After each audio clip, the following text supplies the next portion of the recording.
Hi, it's me. Hello. Greetings. Welcome everybody back to yet another beautiful and awesome day of the All Things Protoss Team League. It's totally awesome and sick, and I hope you guys will be enjoying the excellent video games that we will be undergoing today. We've got two matches today, which is going to be XinEraJadeWings versus Thatcherino Esports as the first one. And then it's going to be my team, Brain Aneurysm, going against the Goobers. So that's what we got in store for today. We will be going into the last week's overview. So if for some reason you did not see last week's results and you care about that and don't want to get spoiled, then don't watch. Okay, cool. Here we go. So this is the current standings of where everything is at. Last week we had Waste Management winning yet again in a very surprising upset, to be honest, with ATL2 actually taking a 2-0 win over Acheron, who was, before this match, the only undefeated player left in the league. And now there's absolutely no undefeated players anymore. So that was pretty interesting. Luolus finally won a match, though, so that was pretty cool. And then Magnath actually took out Zyad 2-0 in a pretty ridiculous series. So Waste Management finally stepping back up again, doing very well for themselves. Macaroni and Cheese beat Ninjas in Pink Pajamas in, again, a very interesting game. There was some pretty crazy ace matches that kept happening last weekend, so some very interesting games were going on. XinEraJadeWings also with Wave Captain beating out Spacey Mazy in a ridiculous game as well. And then also Brain Aneurysm, my team, beating out Thatcherino with me clutching it out of the ace match. I'm so fucking sick. And then Galactic Pizza was able to dismantle the Goobers, as almost every other team has. And so that leaves us with the current standings as they are, with XinEraJadeWings still in first place with their 5-1 score. Galactic Pizza at 4-2, then almost everyone else tied at 3-3, with Ninjas in Pink Pajamas down at 2-4, and then the Goobers sitting at 1-5. So that is the current situation that we find ourselves in right now. I'm not sure exactly how it maths out, but I'm almost positive that the Goobers are not going to make playoffs at this point.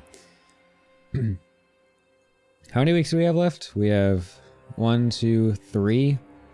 So the best they can go is 4 or 5. So if they go 4 or 5 with some pretty good map scores, and then a bunch of other of these teams start to just tank their shit super hard, they can make it, but again, that means that they have to start performing right the fuck now. And a lot of these other teams need to stop performing right the fuck now.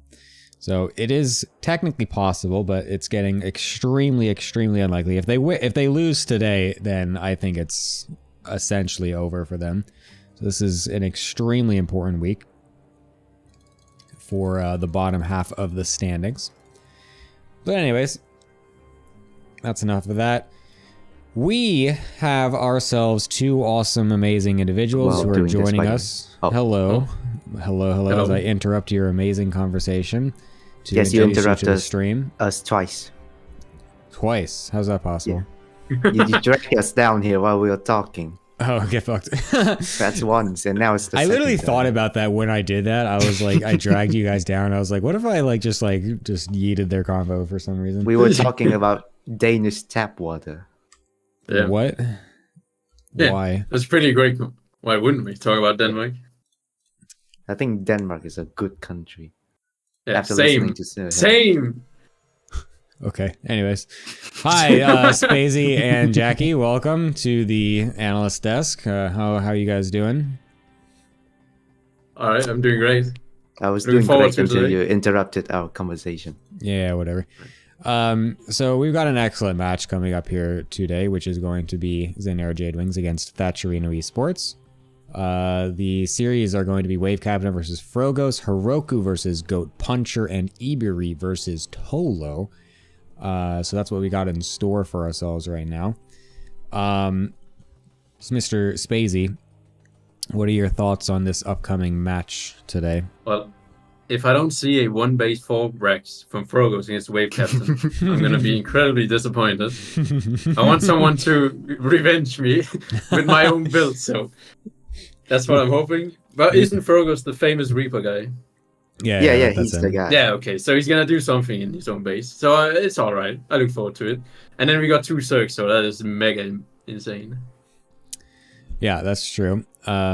We do, but it would be pretty nice if Frogos comes in and just like shows everybody up on how to do your build way better. Exactly. That would be super awesome. That would actually be hilarious. Oh my god, hello. What that? Anyways, Jackie. Yeah. Thank you. Cool. What are your thoughts? Well, I'm kind of excited for Frogos versus Wave Captain because Frogos keeps shit talking Wave Captain, and Frogos the other day was asking me some questions about Stargate. I see. Yeah, I didn't answer him though. Wait, what?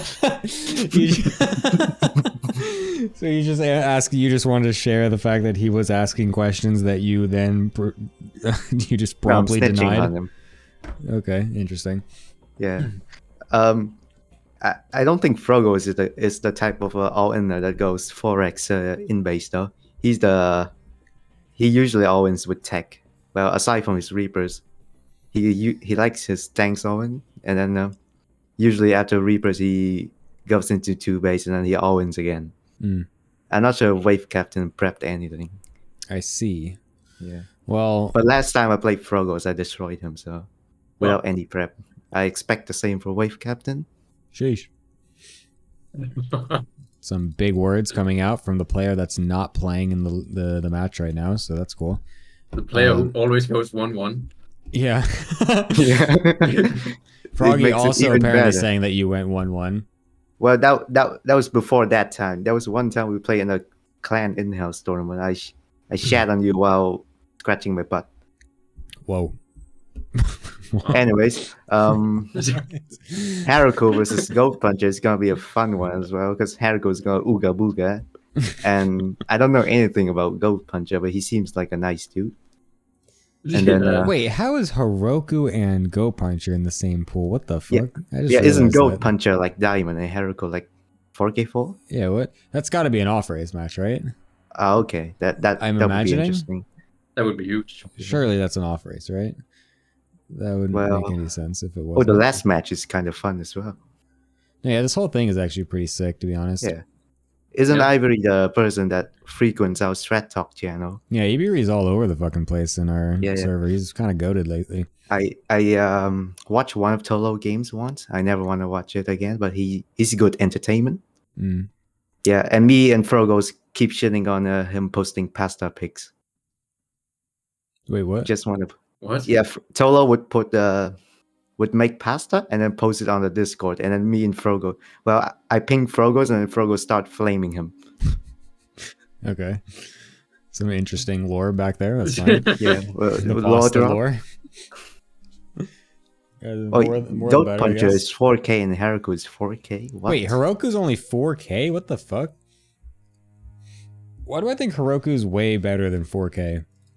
Zerg, probably. Probably, yeah, Zerg, and they just inflated MMR from the cheeses. Yeah, they just looks better. They knight us in lane flood all game. You don't need to. Literally, there's no difference between that and a 6K player. Like, they look identical. Like, you lane flood someone, you knight us flood somebody. You literally can't tell the difference. If you win with it, then it's just like, oh, cool, yeah, well, that person's really good. Not, but yeah, that's probably what's messing with my opinion. Anyways, so. The Wave Captain series is going to be first versus Frogos. What is the actual prediction for you, Spacey? In the entire thing or the one matchup? Just that one matchup. Well, I'm going to have to hope Frogos wins this one for me and all my Terran brothers out there.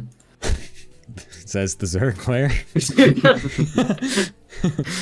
since Anyway. he has to avenge me. Yeah. So, but overall, though, I think XinEra is gonna win because the plot armor is way too good. True. So they're somehow gonna win, even though they're losing. Yeah. I kind of want them to lose, honestly, just to make it more interesting. But Yeah. anyways, I Jackie. mean, the entire league is quite interesting. Everyone being 3-3 is wild. Oh, I know. It's so crazy, the overall standings, how it literally is like 2 people at the top that have different scores. Everyone in the middle has the same, And then and the 2 at the Goobers. bottom. It's like so perfectly, it's so symmetrical, it's insane. And Yeah. then all the maps, almost all the map scores also are in that same way. It's just a couple. Holy fuck, dude. Ninjas in Pink Pajamas are in second to last place with a 2-4 series, and they have a +1 map score. What the fuck? That's what you get for having Cobble in your team. So true. Jackie, what is your prediction for this match of Frogos versus Wave Captain? I want to have hope in Frogos, but he's quite stupid, so I think it's 1-1. Okay. Good analysis, thank you. He's quite stupid. Imagine if just like Tasteless just walks up onto the fucking analyst desk and fucking Kylaris asks him what he thinks about Morrow versus Ragnarok, and he's just like, well, Kylaris, Ragnarok's a fucking idiot, so I think Morrow's got this 2-0. It's so crazy. Alright. Thank you guys. I'll be back with you soon after the actual match, so I'll see you guys then. Bye-bye. Alright, good luck. As I go and throw it to myself, because actually Larumbo's not here today. Unfortunately, he had some other stuff that he had to take care of, so he is not here. It is just I, so it will be a bit of a more chill and not chaotic cast today. So yeah, that's the situation that we find ourselves in. Oh my god, this series is gonna be so troll. I just realized after I immediately load into this, you guys are gonna hate this. You guys are going to want to kill yourselves, because up on the top left in the green is Wave Captain against the light green Froggy on the bottom. Look at this shit. Holy fuck, that's so fucking ridiculous looking. This is gonna be, this will be great. Thank God it's not a PvP or something, because that would just be an absolute god-awful situation. Did I get my settings? No, I did not. Whoops. Hold up. Shkadoop. Bop. There we go. Much more beautiful. ZVZ. Yeah, dude, I would love it. Froggy is doing something with this SCV, but he's not proxying... I think it's... Oh, maybe he is. I was going to say, it looked like it was going to be an eBay block. Unless he still is, Maybe it still is. Nope, it's going to be another proxy Rex. Cringe! Crazy. Who'd have thought that Froggy is actually going to go ahead and still make Reapers, no matter what. Wave Captain is going for the scout on it, but unfortunately is scouting in the completely wrong direction, so that's a bit unfortunate for him. This is also the map that was played for the ace match of Wave Captain versus Spacey, where Spacey did the not the proxy, but just the 4 racks SCV Marine all-in that somehow didn't kill the player that was literally the most unprepared ever. Oh, a reactored... What? Oh my god, it's gonna be reactored Reapers with one of the barracks proxied with making other Reapers? Is that what this is? Oh my god, it's double reactor Reaper? What? What is this garbage? What is this absolute monkey business? This is disgusting. This is absolutely gross. Oh wait, hold up. Give me a second. I have the perfect thing for this. Ready? I don't know if I have it in this thing actually. Hold up. Dang it, I don't. Hold up, 1 second. Let me switch to this. What? Why isn't it working? What the fuck? OBS! What's wrong with you?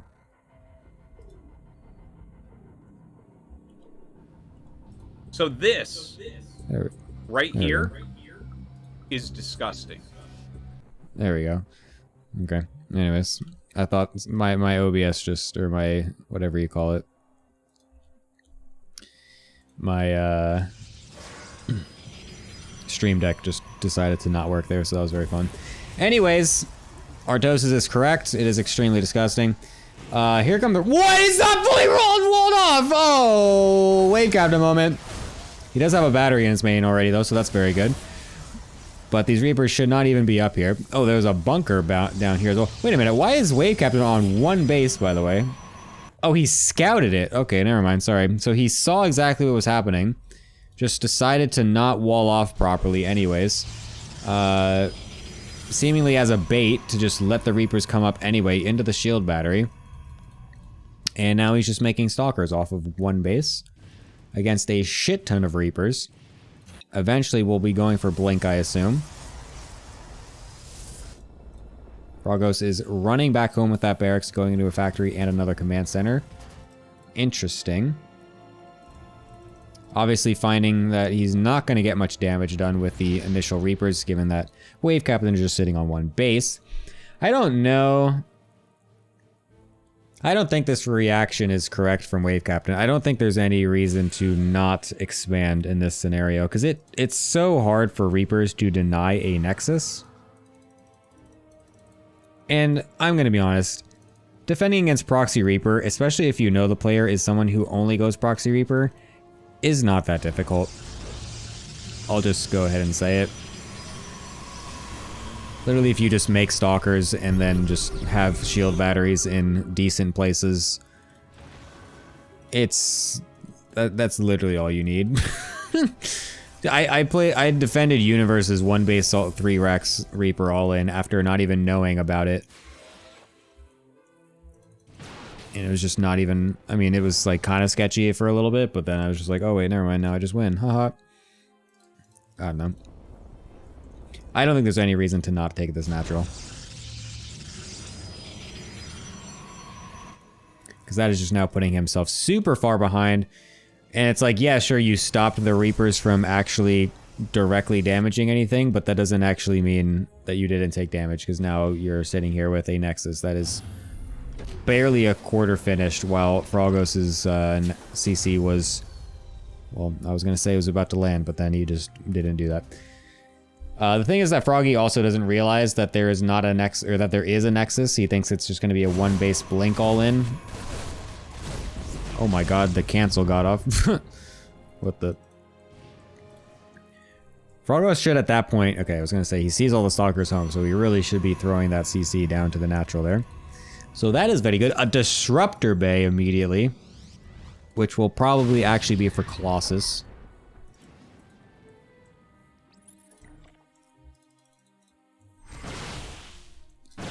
So I'm assuming that Wave Captain wants to just sit here and be super defensive, because he thinks that he's definitely behind. I think Wave Captain realizes that he's not in the great spot. So he wants to just try and just defend whatever might happen. Just make sure he gets some powerful defensive units, so that way he doesn't spread himself too thin here. Look at Frogos looking like he's about to get 4-gate Blink all in. You thought. Oh my god, you can see through this little tower thing. That's kind of cool looking. Look at that. Dude, the doodads and shit in StarCraft 2 are actually so cool looking. Oh, Wave Captain's not making a shot. Oh, he's gonna get away anyway. Nice. Oh.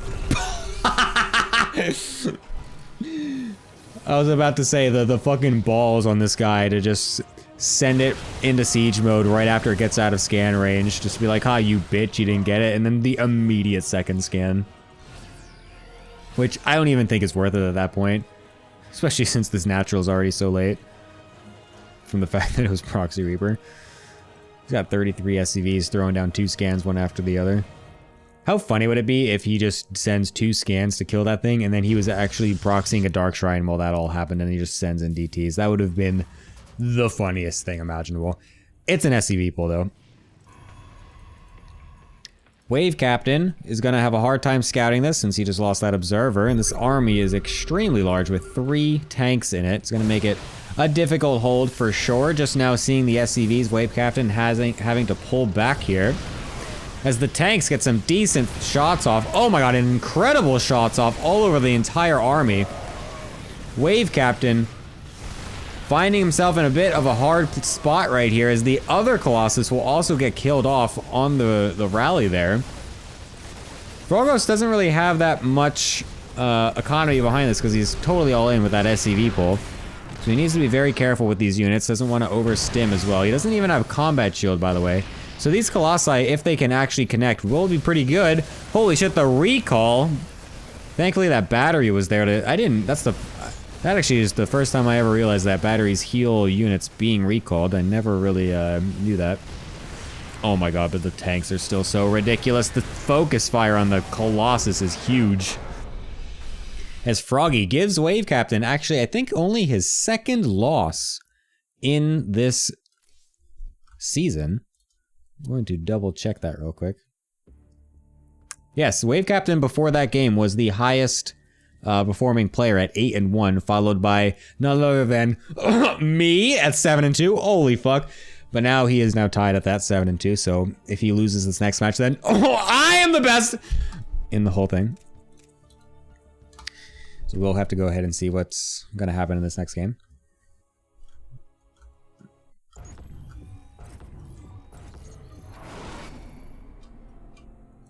Hold up, that thing is all messed up. Shkidoop. Pop. Cool. Alright. I won't have to ban my team this time. Yep. Troop. Wave Captain, top left. Froggy, bottom right. Here we go. Something, something. Cobblestone is in the 2nd to worst team in the league right now. Something, something. Cough, cough, cough.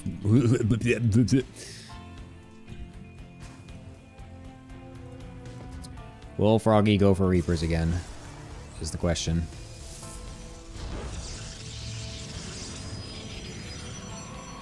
Nothing to do with me, that.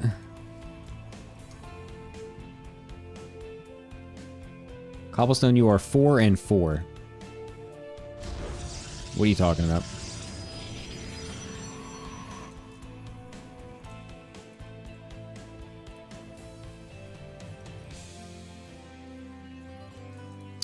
They're gonna cut the Smurf allegations. You're not wrong, Cobble, but you can't deny that if you were doing better, perhaps your team would not be down on the dumps.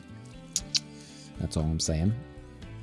Although I will say that your captain is definitely not pulling his weight. In 2 very critical matches that were really needing to go his way. So you're not exactly wrong.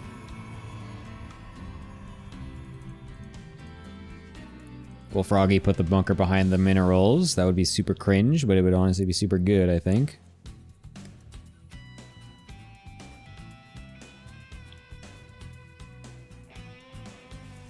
He's not going to, though.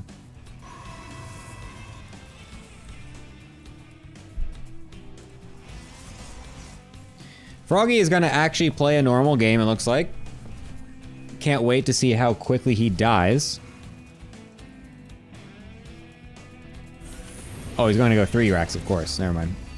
Alright, this is, never mind. This is the most predictable thing ever. Why did I not think of this? Someone that only ever goes Reapers has the macro option of going 3 racks. What a great surprise that is. Wow, never would have saw that one coming.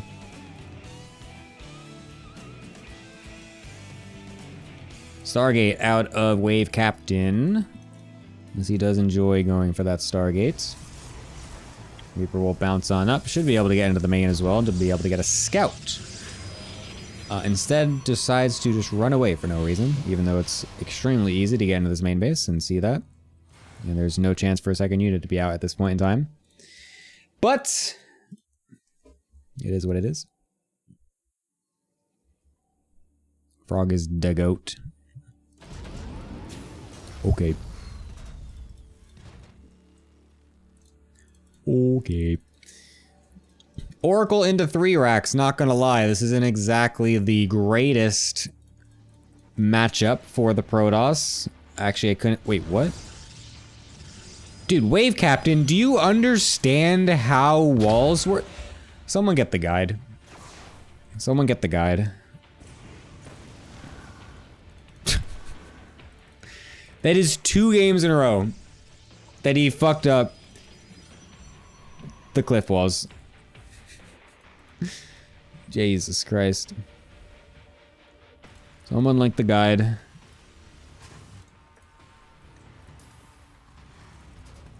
I make these things for a reason, guys, alright? Fucking look at them. Oracle gonna come in right into the Marines, but a good reaction time from Wave Captain. We'll be able to run away for now. But oh! Popping out of the bunker. Frogo is getting some hull damage before the Oracle is able to do anything. Good defense out of Froggy.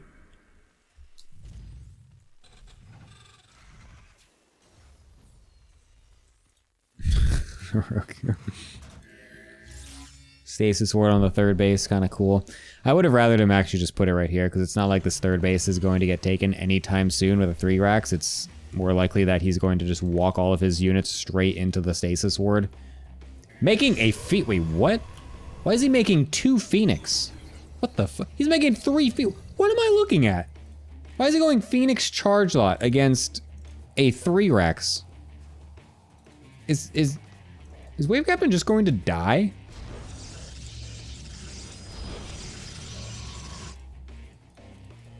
Did he not scout that it was 3 racks? Oh my god, he didn't actually get the confirmation.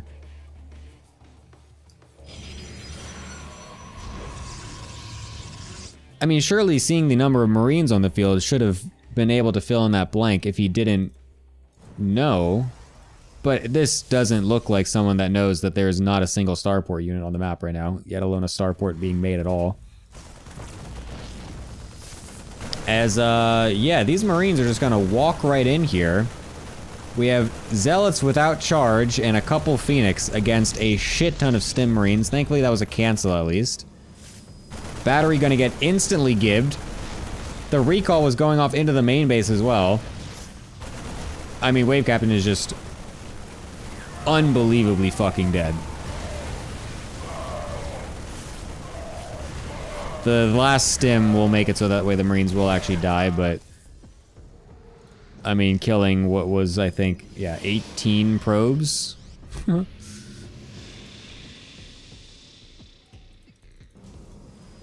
There's 0% chance he's not dead. Cobblestone, he is not dead. He's very close to dead, but he's not currently dead, so you're wrong. But yeah, this is actually just like the worst thing ever.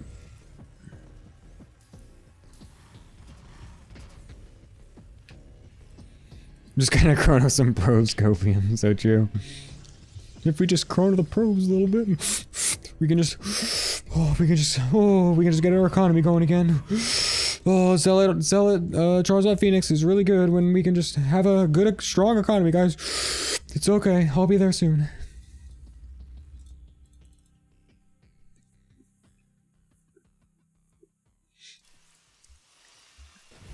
Two extra racks before the 3rd CC. Not unexpected.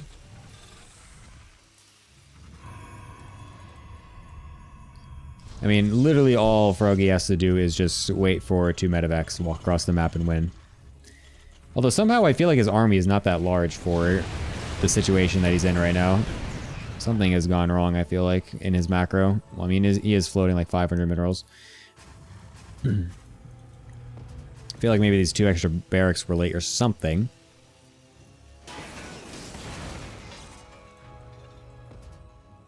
The moist critical voice? Was that a moist voice? Did I do there? I don't even know what he sounds like.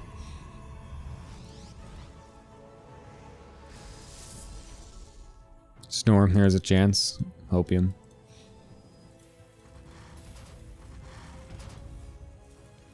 Oh my god, we're getting a ghost as well? What the fuck?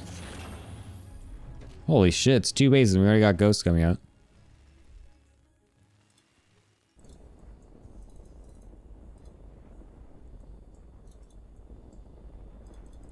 Maybe that's why Froggy has no fucking units, because he's teching up to ghosts already. I mean, literally, we can just do anything right now as Froggy. Like, let's just get on the other side of the map right now. The fact that he's got no Marauders is also kind of interesting.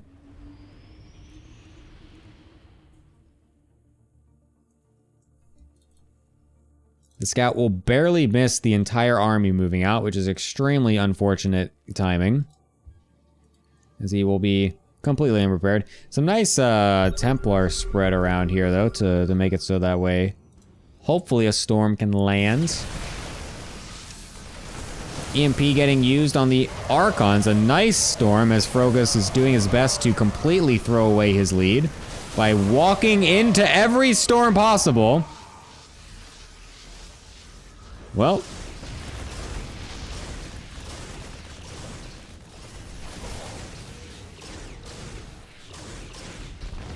I'm actually blown away.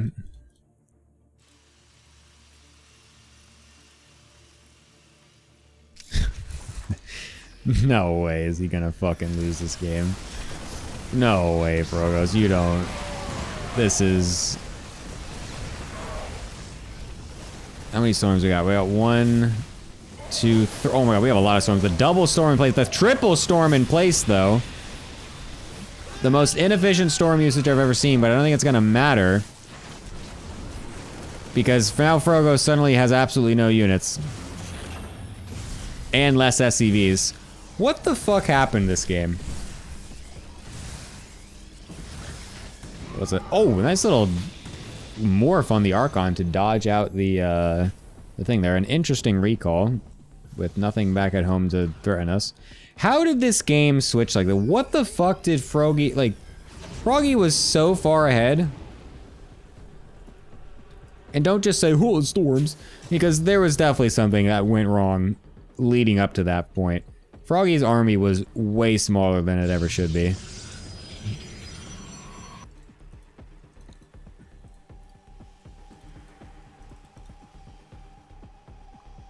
Yeah, the no Marauders actually, though, was going up to fucking Ghosts that fast is just not... I don't think that's really necessarily the play as well. I mean, just doing anything at all with the units he had would have also been cool. Not insta using the EMP on Archons instead of saving it for some of the Templar.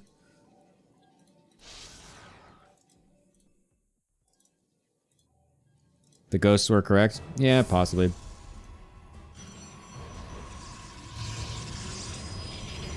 Yeah, only having one ghost in a push out does indeed feel strange.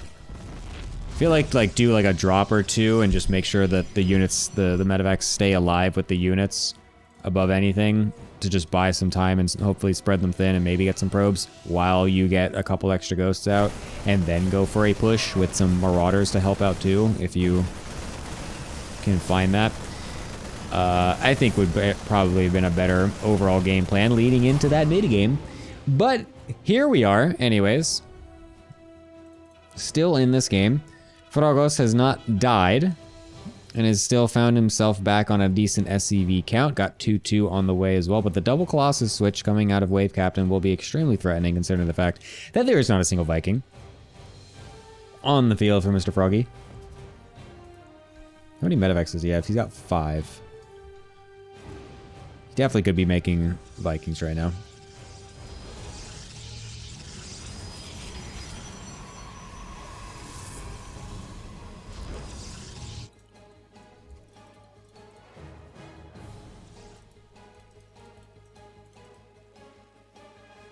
Disrupt is also already on the way out. Will Wave Captain be able to handle triple splash?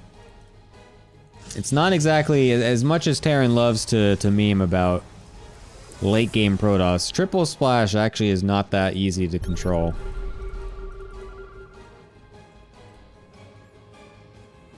Armies passing in the night. Froggy will end up with the high ground advantage, though, which will definitely favor him in this position, as now Wave Captain has to fight back up into the Ark. However, Frogos just walking right down into it anyway. The storm is massive, but it's only 1. That's not going to be able to clean everything up. And now the entire army of Wave Captain getting completely pummeled. Surely Froggy does not manage to throw this right. Okay, thank God he fucking moved away from that. But the second one! Oh, just barely gets it off in time. Nice snipe. As there is now 0 storms on the field. It's just some gateway units. Double disruptor still getting chronoed out on the back end. Not even chronoed, actually. Never mind. Macro issue. The G coming out of Wave Captain as Froggy takes the 2-0 in an unexpected upset, which also sends me to the top of the statistics board as the best player in the goddamn fucking league. Thank you, Froggy. You're so based. God damn it.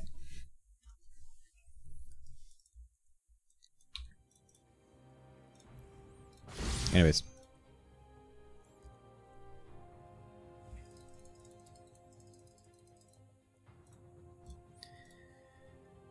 All right. A very interesting series, as again, I was not expecting that, and the fact that they are, the fact that Froggy actually almost threw that game was extremely crazy. But anyways, let's go over to our wonderful analyst desk to talk to them. Hello, my desk people. Hello. Hello, my hello, caster hello. man. Yes, thank you. That was beautiful. Yeah, go ahead. That was so what a beautiful game. So true. In every way, right? We got 2 throws and a fight. Some kind of fight at the end. And the game ended. Yeah, that was super sick. I mean, that was just a perfect summation, to be honest. I have nothing else to say. Jackie, can I, instead of having your thoughts on the games, instead give me your thoughts on how the fact that I am now the best player in the league? You clearly got inspired by me being the best last season. And my energy got passed to you. Congratulations. Yes, thank you. I know. I'm so cool. Anyways, that first game, though, was definitely... I don't know. That's not exactly the reaction I would go for, Jackie. Do you agree with that? Yes, I'm quite sure that was the worst reaction you can do versus that build. Jesus. I didn't go as far to say that, but, you know, Jackie's the one that said it. Wave Captain, that's totally fine. Yeah, what's your preferred method of dealing with the Reaper memes, Sir Jackie? Well, if I know it's Frogos, I'm going to be speedrunning an Oracle. If I know I'm playing versus Frogos, yeah. Good point. But versus that, if it's a random ass barcode on the Korean ladder, I would just go expand no link over core first, adept Stargate battery, 2 batteries, and chrono out like 3 units. Yeah, I think that's basically what I do as well. Just get the batteries out, make sure I chrono units, and then just make sure they're in a good spot to cover each other and the batteries pretty much. Yeah, I'd agree with that. Yeah, not fucked up the wall. Also true. Not fucking up your Reaper wall against the man that is known to only make Reapers. Their entire personality is Reapers, and we don't know how to completely nullify one of their giant attack paths. A bit unfortunate. As a architecture student, I'm revoking Wave Captain architecture license. You're fired. Yeah, that was a bit an unfortunate series for Mr. Wave Captain. So the allegations of him smurfing in Pool 2 are now can be silenced just a little bit as he now does drop a couple more games here. Overall, still doing very well in the league, though, and doing well for his team, but... Yeah, maybe we should start talking about Gemini's. Whoa, easy there. Calm down. Hang on a minute. Didn't he beat Eva? I did beat his off race, but that's just because I'm goated as fucking clutch in the moment, alright? That has nothing to do with smurfing, okay? Anyone think smurfing on a child? The admin is putting himself in a good spot, so he looks better? Yeah, no shot. I don't fucking play this game, alright? I practice maybe like fucking 5 games every 3 weeks, so you can't call me a smurf. That sounds like coping to me. So that sounds cool. I true. checked your ladder history. Yeah? Go ahead. What's it say? Tell me. Wait, I need to boot up StarCraft. Yeah, there you go. You have it installed? Oh! I checked the last time I checked his match history was right when he played me. So the last 2 weeks, I definitely did play more than average than I normally have, but that's, I think, having 0 effect on my gameplay. Anyways, Yeah, because you all in me. To move on to the next match, as I'm definitely not smurfing in any way, Heroku versus Go Puncher is going to be coming up next, and I forgot to ping them, but hopefully they're still here. But yeah, what do you guys expect for that one? Well, I've seen Heroku play one time, and it was extremely boring. So I hope Goat Puncher is gonna do something funny. That was excellent analysis. That's all I have to say. Yeah, to be fair, watching Heroku's games is probably some of the most worst StarCraft It's either experience some that you can ever do. bullshit cheese in GSL or it's brute load turtle. Yeah, literally, that's it. It's the two worst extremes of the game. So, yeah. Man. It was incredibly boring last time. He just sat back for 20 minutes against Rumbus, and that was it. and then almost suicided all of their broodlords for nothing anyway. And Yeah, true. Yeah, that was one of the series I've watched. That was truly a game. Yeah, that was one of the games. That was awesome. Can't believe how we hyped up the first match only for it to be a massive disappointment. I mean, game 2 was alright. I mean, the fact that it was an upset makes it interesting, though. Yeah, game 2 actually proves my theory that Frogos is stupid. It almost proved my theory that that's Blood Armor. Yeah, that as well. But anyways, so yeah, Heroku versus Go Puncher. Go Puncher, I think, is someone that just makes silly mistakes over and over again in just ways that really I never even deemed possible. So, someone who is a mega cheeser, I personally am a little scared for them when it comes to Go Puncher here. What do you think, Jackie? Oh, I don't know how Goat Puncher plays, but I think Goat Puncher is gonna take it 2-0. He seems like a nice dude. Wow. Actually, that's a very fair point. Goat Puncher seems nice. He's gonna win 2-0. Yeah, he reacts a lot of message. I think that's nice. He sometimes reacts to I even have my absolute messages. hope in him for 2-0ing Heroku. Yep. But if he plays Claves, I'm never gonna talk to him again. Why? I hate Claves. Oh, okay. Yeah, that's fair enough. Fair point. Checkmate. You got me. Anyway. Cool. Yeah. Well, hopefully Go Puncher comes up with some interesting stuff, and hopefully doesn't die to Heroku just doing some shitty ass Ling Flood and then offensively GGing. So that would be cool. Also, I want this match to go to Ace because I think the dynamic of the Ace match is so interesting in this league. Yeah. Why? The way you can pick your captain, but it might be a bad pick. Yeah. Didn't We've seen that with me and Holy time. Hit. Mm-hmm. Having Holy Hit twice. Kick. Hey! But no, yeah, I agree. It does make for some interesting stuff. Last season, it didn't really kind of pop out that much. Like, it happened a couple times, which was very interesting. Mostly it happened with Jackie and my team. But this season, it's really been happening a lot, and it is making it very interesting and kind of fun to see how these Ace matches roll out. But anyways, yeah, it would be cool. I'll see you guys after as the players are ready. So I will throw it over to myself as I have you guys sit here in silence. Bye-bye. All right, cool. We are ready to go into this next game with Goat Puncher versus Heroku. This one is going to be live as well, which is super sick. As many live games is always very cool. Wait, where's Larimbo? Here is your information. That's your the answer to your question right there. But yeah. Off we go into the next game.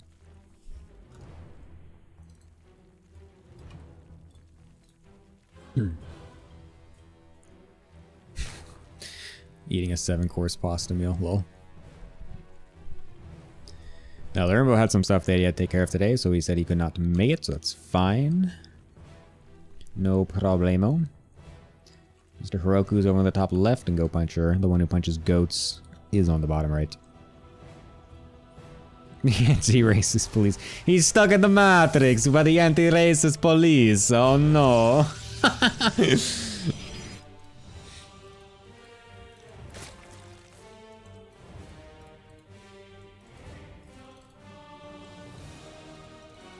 No, dude, the colors are amazing. I mean, none of these are whatchamacallits, mirror matches though, so it's honestly not that big of a deal. The colors don't really matter that much because it's just totally different races.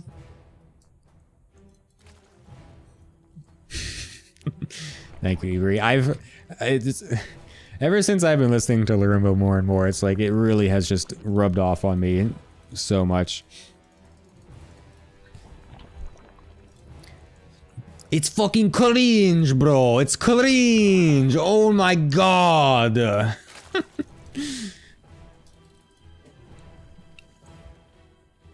Andrew Tate warned me about this. I'm stuck in the Matrix. Alright. Is Heroku gonna go Nidus? Ling Flood? What is it gonna be? Yeah, sometimes my accents just mesh together. That is the other kind of funny thing. I sometimes have a hard time isolating my accents, my stereotypical accents. My British always just ends up becoming an amalgamation of British, Australian, and Irish and shit like that. It's like I can never keep just one of those 3 accents going for more than like 2 sentences. And then my European eventually just becomes a mix of whatever European accent I'm doing plus Russian.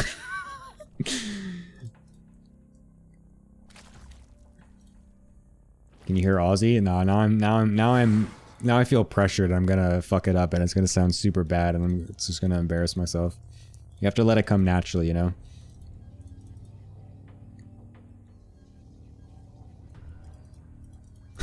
Combining different times. Oh my god.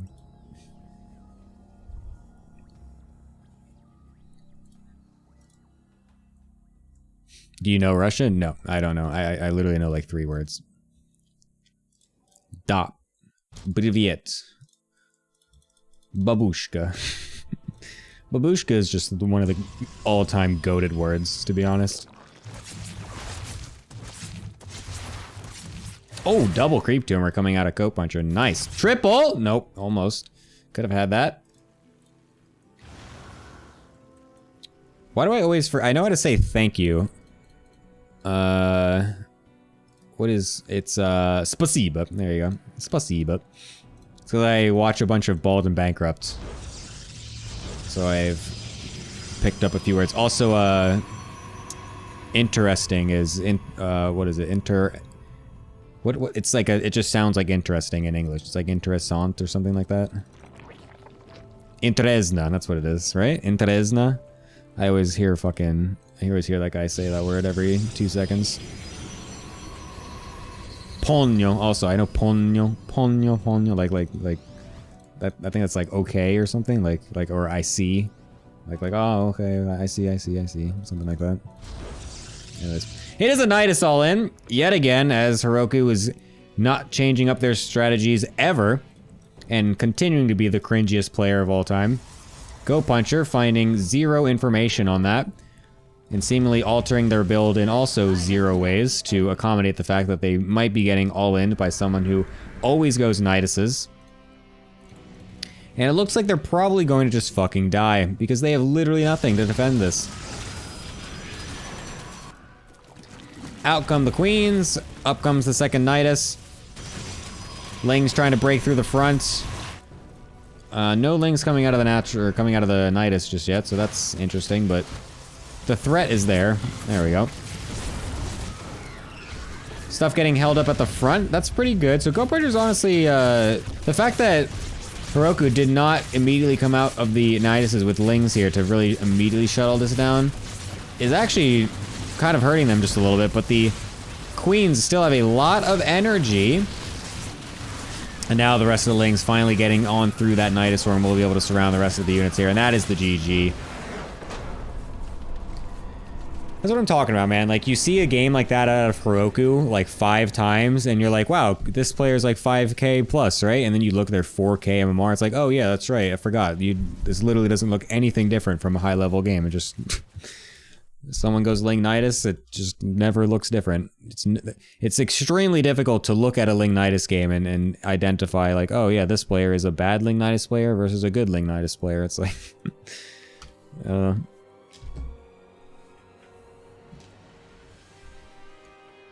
that's what I'm talking about, Luton.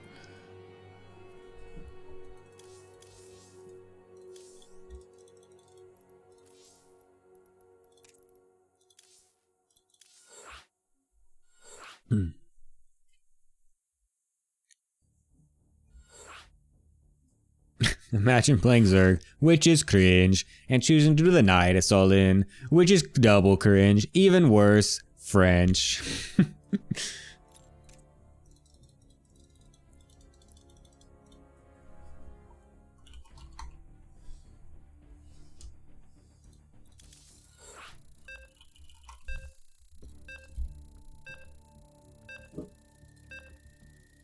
He chooses to macro the Shake the Cheeser allegations. Yeah, can we do the nice callback to a couple weeks ago when Heroku was on the analyst desk and he called himself a macro Zerg?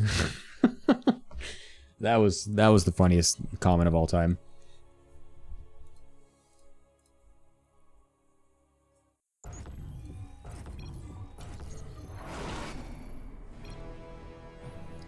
Alright, here we go. Into the next game. Will Go Puncher be able to scout this time and find out what cheesy sheningas are happening over in Heroku's base? We will find out. We will find out. There was an extractor trick from Heroku. I'm not Lorimbo, so I don't know exactly what precise and overly detailed build this actually means.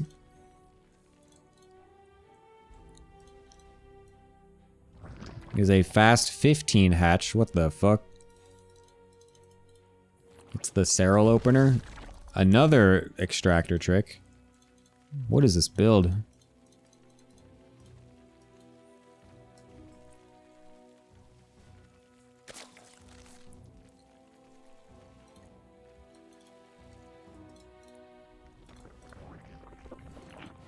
Literally until Lorimbo came onto my desk and just constantly started talking about how there's all these different like 14, 15, like 15, 17 gas, like what, I don't know, whatever. Like he just keeps saying just these numbers and different variations as if it's some like fucking hidden code or some shit.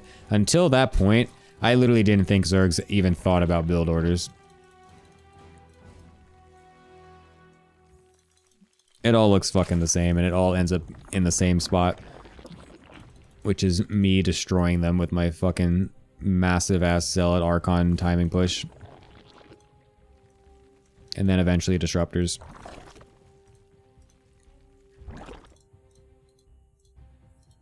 Rainbow spreading propaganda? Yeah. Good point.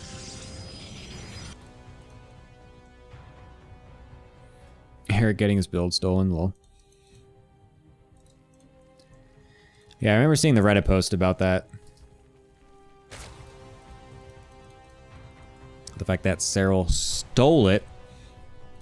Go Puncher actually fucked up this wall as well. This is not correct. This should be in a different spot. This should be a 1 hex gap, not a 2. All of you fucking people need to look at my wall off guides. I make them for a reason.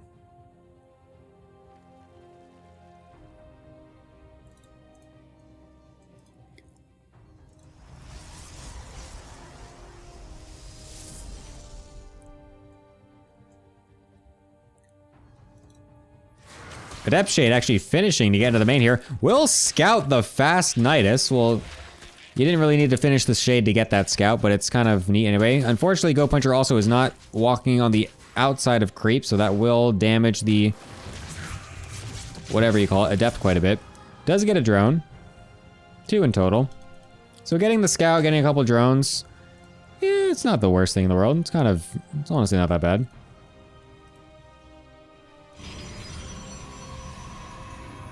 Fast shield battery, an extra gateway, some a void ray. I really hope Go Puncher doesn't think that this is a wall off, because it's not.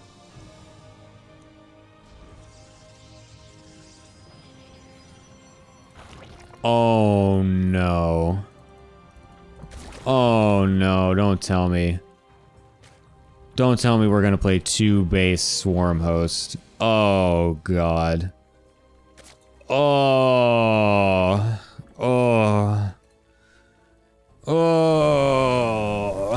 Oh no.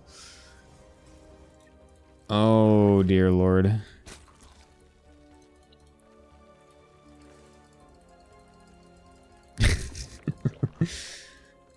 Oh, it's the swarm host Nidus. Oh, I hate Heroku. There they are. See, I wanted to see this coming out of Mars Bar, because Mars Bar is actually at least based enough to do it off 1 base, which in theory should never work, but it does a lot. So that makes him cool and based. Heroku just does it off of 2 base, which is extremely cringe because it's super fucking stupid. Matt score, thank you. And extremely low test. So, yeah. I mean, has Go Puncher ever played against 2 base swarm host Nidus? It's a great question. I'm not sure if he has. Which means, will he know how to defend it? I'm gonna say no.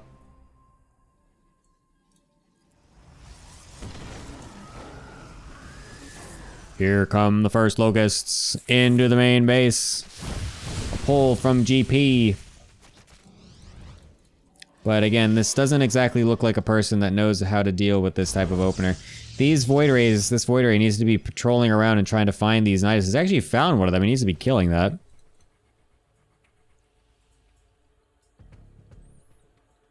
Very based, Azora. I mean, we need to, as Go Puncher, need to be slamming down gateways, spam chronoing out Immortals and Void Rays. Literally just make any units. You want to get cannons, batteries at both bases. This game is fucking over. This game is 100% over.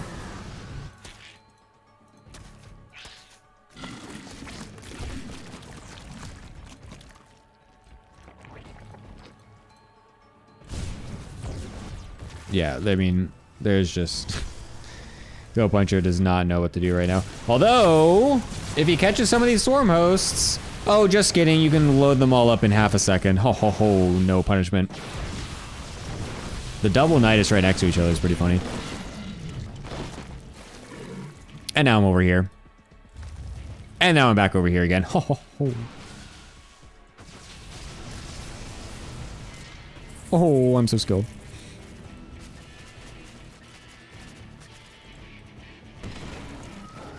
Oh, here I am. You thought you thought you cleared this, but you didn't. Oh, I'm back. Oh, oh, you thought I cleared this. Oh, you didn't. I'm back over here again. Oh. Go Puncher actually making a pretty base move and just walking across the map. I actually really like this move. This is extremely good from him. I very much like this, especially since now that half that Locust Wave just got used. He's gonna have to use the second Locust Wave over here, but this could easily get thrown. He could easily just walk back. Yes, just walk away, walk away, walk away. Do not engage, do not engage, do not engage, do not engage. No, no, no, no, no, no, no, no, no. Run away, run away, run away. Make it expire. Wow, these things last so fucking long. What the fuck? Well, now he's got a second wave of stuff ready. Never mind. It's cringe. But this does give him some time back at home, though. He could be probing back up and getting some stuff again. Deciding to go into the engagement. Oh no, losing the Warp Prism. Oh, a bit unfortunate there. If he doesn't lose that Prism, I think he actually has some decent opportunity here to deal a decent amount of damage. I think he should have... no, he's dead. Yeah, he's fucked. I was gonna say, maybe you could actually kill the natural and then recall home and then hunker down behind a bunch of batteries and shit, but... Yeah, this isn't looking that good. The Forge only comes down now.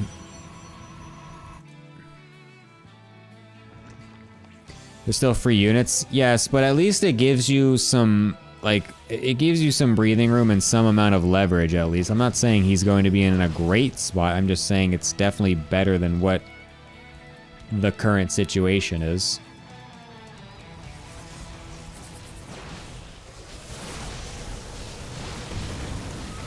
Oh, kill it. Just kidding, they're all coming out of this one. Ha ha ha. You didn't know that because it's impossible to know. Ha ha ha ha.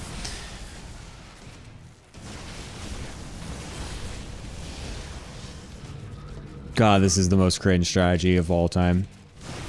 Oh, fighting locusts with probes. Oh no, that's the worst idea ever.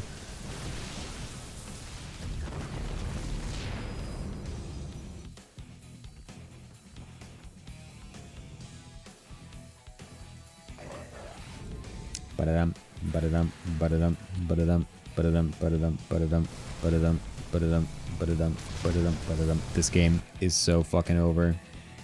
God damn it. Why is all things Protoss Team League always giving the cringiest games?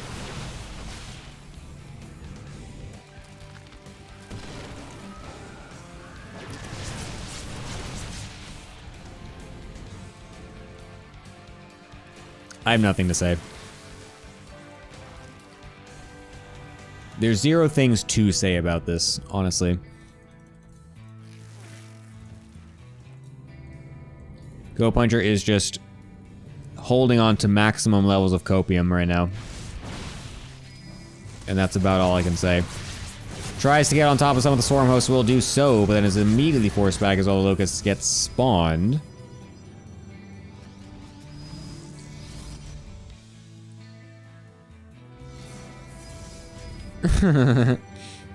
It's a great idea, Bull.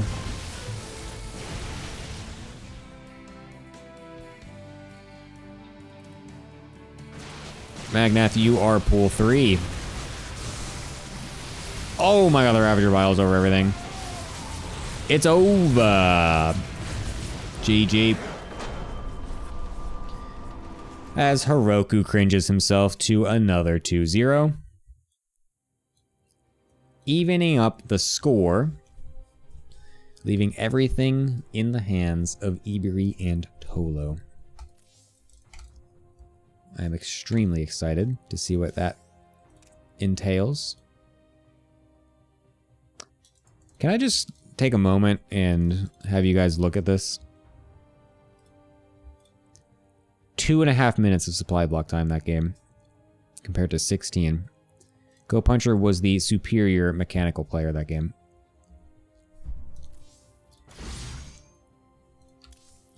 Anyways, I will be going off to the desk now to talk to these beautiful people, so that way I don't have to. Hello. Hello. Hello, hello, hello. Hello. One of the worst series I've ever seen. Jackie, you were vibing for that Swarm Host Nidus. Your thoughts? Well, now I have the evidence to confirm that Heroku is part of the Swarm Host cult that snipes me on the ladder. Would you lose to that? I don't want to talk about it. I've lost countless points to them. Even at MMR of that magnitude? Yes. Yikes. It's usually the 4K2 barcodes that are playing unranked that get me with the Swarm Host. It's always minus 40. That is honestly one of the worst ways to lose the game, I think. I think it just literally feels so bad. Aluton, does Jackie actually face Swarm Host on the ladder? For the last 10 PvZs I played, 5 of them, or actually 4 of them are Swarm Hosts. And let me remind you, last time Jackie played was in 2016. So also add that fact to it. Yeah, the only person who respectfully can Swarm Host is Marsbar. Otherwise, it's just kind of trash and cringy. Yeah, Marsbar does it with style. But I'm definitely not surprised that a Frenchman would do this. Yeah. Absolute no honor. It's pretty disappointing. Yeah. Yeah, I agree. And once again, what a boring match. Yeah. Heroku, he's just boring. Goat Puncher 2 out Heroku in my eyes. In my heart, at least. Yeah. Yeah, really. Yeah. Yeah, those games weren't close at all. Yeah, Heroku, I think it really is. I mean, if we do the award ceremony at the end of the league, like Bull said, it's like we can just unanimously vote Heroku for both the most cringe and most boring player of the entire league. Yeah. There's just no enjoyable watching this. Nothing. Even more boring than me. Yeah. Yes. It's more boring than TVT in their game. So true. I would rather watch Frogos lose 50 games trying to make Mass Reapers work than watch Heroku play. Wait, Frogo's games are actually entertainment. Exactly. I'd rather watch Wave Captain learn how to wall than watch this. Yeah. Oh my god. Anyways, all right. Our next match is going to be Ebury versus Tolu. Yeah, the plot armor is going to continue, so they're going to win XinEra. Do we actually want to hike this one up again? Yeah, so Tolo is going to 12 food Oh, both games. He's then going to come back and say, oh, it's a macro build. But it really Yeah, is. he always says that he's a macro player, but according to Spacey here, our witness, he watched Tolo's stream and he said that Tolo only 12 bulls. Yeah, I joined the Discord, watched him stream, and it was just 12 bulls. And apparently Tolo's off racing. Oh my god, he's gonna pull some random ball. What race is he it is. He's playing as Terran. Even worse, he's gonna copy Frogos. It is completely over. There's no way plot armor loses to an off race. Plot armor losing to an off race. Wait. Yeah, remember last time we thought Ivory was a standard player, and then we watched him rush carriers because I thought he was a standard player because he asked for like standard builds in the strat talks. Yeah, I always am curious about that too, considering he does ask about playing quote unquote properly in all those channels, and then he comes out with just these games that just two-base carriers look ridiculous. It's like, really, it's like, what's going on in these players' brains? What is he cooking inside the minds of a pool 4 player? Yeah, exactly. Yeah, we need a documentary series on that to really catalog just what exactly. Yeah, it's like all I think of is the Patrick scene where he's like, the machinations of my mind are an enigma, and like zooms into the milk like tipping over and pouring out. Anyways, pretty much. What do we expect? I mean, Spacey said it's going to be the 2-0 for the plot armor. Jackie, what do you think? I hate plot armor, so I'll have hope and say Thatcherino is going to 2-0 this one. All right, nice. Can we get a petition to change their name to plot armor? XinEra plot armor JadeWings. It would be a lot better. Yeah, that's a good point. I can honestly agree with that. That's totally fine. Anyways, all right, I'll be back with you guys after. Maybe we'll do a ace match, maybe not. Who knows? But thank you guys as always. Goodbye. Indeed. All right, let's go into the possibly final series of this match, which, like I said, is going to be Ebury versus Tolo, and Tolo is going to be going for the Terran off race as the MMR discrepancy is too high, and so we will be going into a PVT.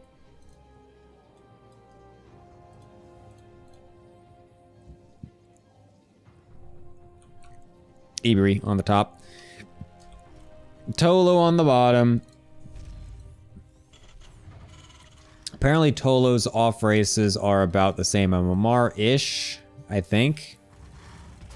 His Terran is basically the same MMR as what Ebury's Protoss is. So I'm very curious to see what exactly is in store here for this game. What is being cooked in the kitchen?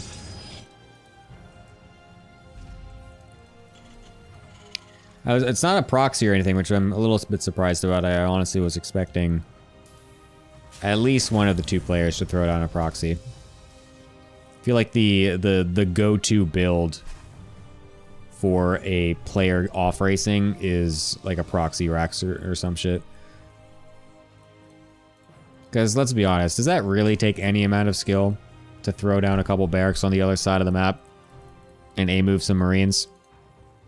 According to Spacey, it would. Ebury gonna go for a cyber first as well. No second gas, so it's not like they're gonna go for any sort of early tech or anything, so it's just gonna be before the Nexus, just to be a little bit safer overall. It's not a big deal. It's fine to go whatever your preference is. The good ought to be 2x proxy marauder, yeah. Yeah, exactly. Look at this. This is a right wall. Yes, this is how you do it. Pool 2 and 3 players. Take note. What was that recall? Was that the probe in the main? Did he actually escape the Reaper? Wow. Nice.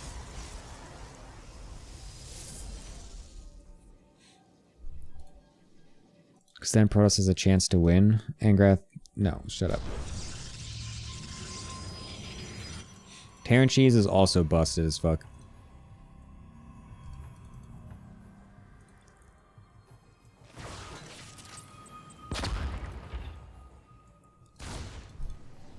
Not the worst Reaper micro there with the grenade. It's kind of cool. Unfortunately, oh, we almost got hit by that. Would have made it a bit sketchy. I don't think it would have ended up mattering anyway. The heal was going to come in, so. Wasn't going to happen. It's a 3 racks. What a surprise. The go-to macro build for an off-racing Terran.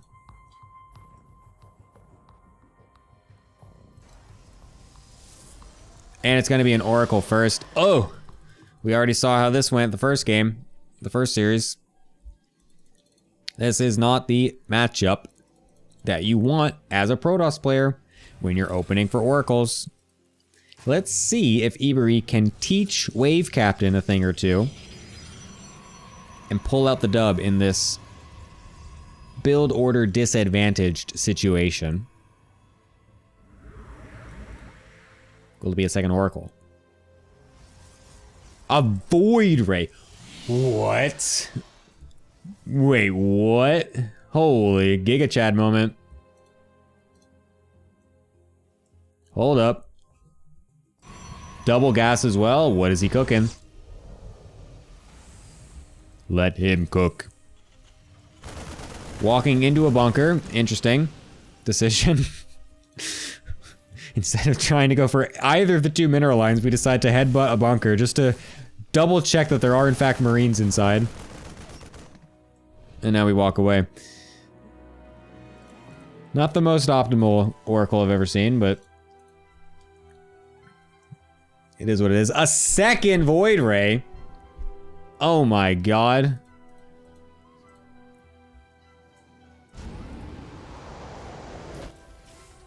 What is being cooked? Oh my god, it's a fleet beacon. Just like Jackie said. He asks for standard build advice in the Strat Talk channels, and then when we watch him play, what is it? It's a 2-base carrier.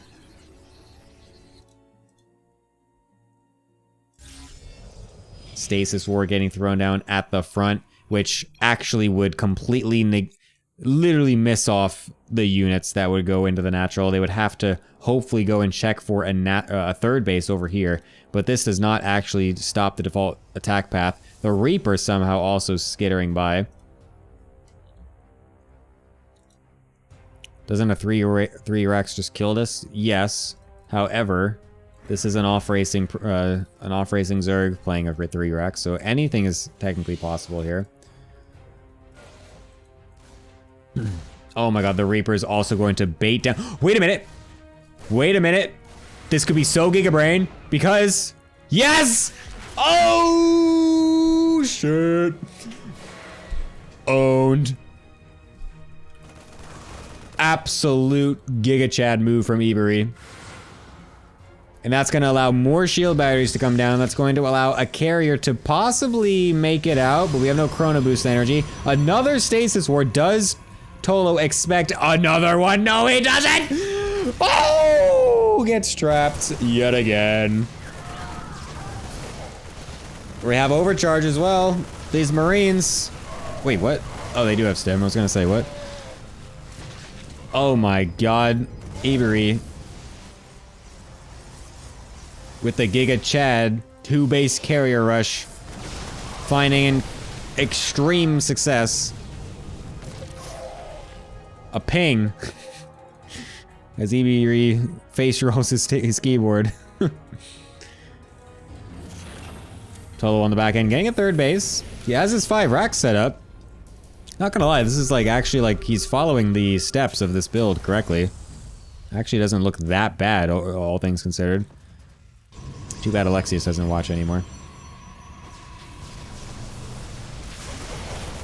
Forward stim with the units here. A bit risky, but Tolo, Avery is not feeling confident enough to fight that when I feel like he might have been able to.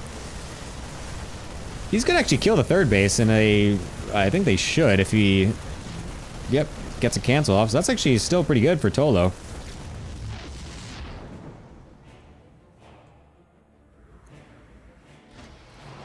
Tolo absolutely still in a advantageous position, even though he did lose a lot of his early units. Getting that sacrifice on the third base, or the cancel I should say, is extremely worthwhile.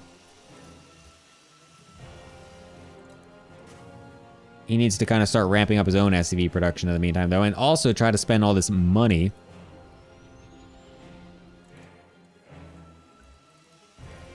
Double carrier in production. I don't know why Tolo has also not put down a second starport to start reactoring out Vikings, as that is something that could be extremely useful. A scan going down on the natural, probably the worst place to scan of all time, as it doesn't actually check anything. Honestly, did not even see the majority of Avery's army. It did not see any of the tech at all. It just saw that there was a natural mining. +2 already getting upgraded as well. It's going to be huge. +2 carriers are such a ridiculous power spike in this game. It's insane. Angrath, no. Quiet. Don't pull an Angrath, Avery. If you kill an army, you go.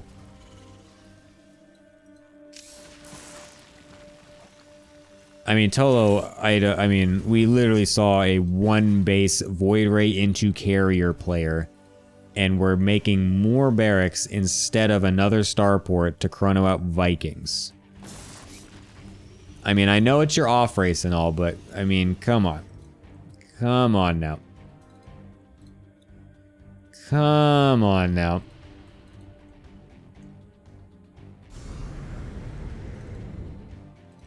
Perfectly fine to spam Marines. Yes, but you can also spam Vikings. You don't need to only do one of them.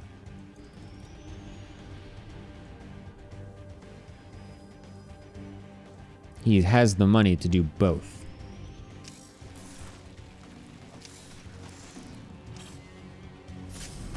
Alright, here comes the Stimmin.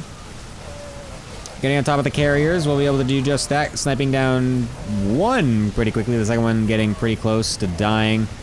But I mean, with this many Marines, it's not going to really matter with how many interceptors get toasted immediately. Looks like it's going to be enough anyways. Yeah, you know what? Fair enough. Who needs Vikings when you can just stim Marines everywhere? A very good point. Oh my god, the load up into the main base as well. Ballsy move.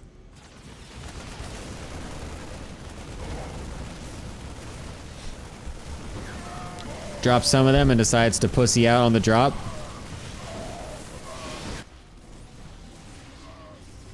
Andrew Tate would have dropped all those Marines right there.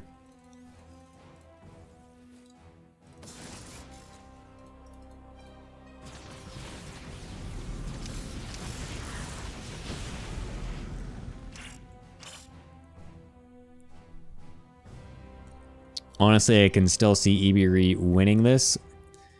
That is some substantial copium you are smoking there, Angrath. That is quite a statement.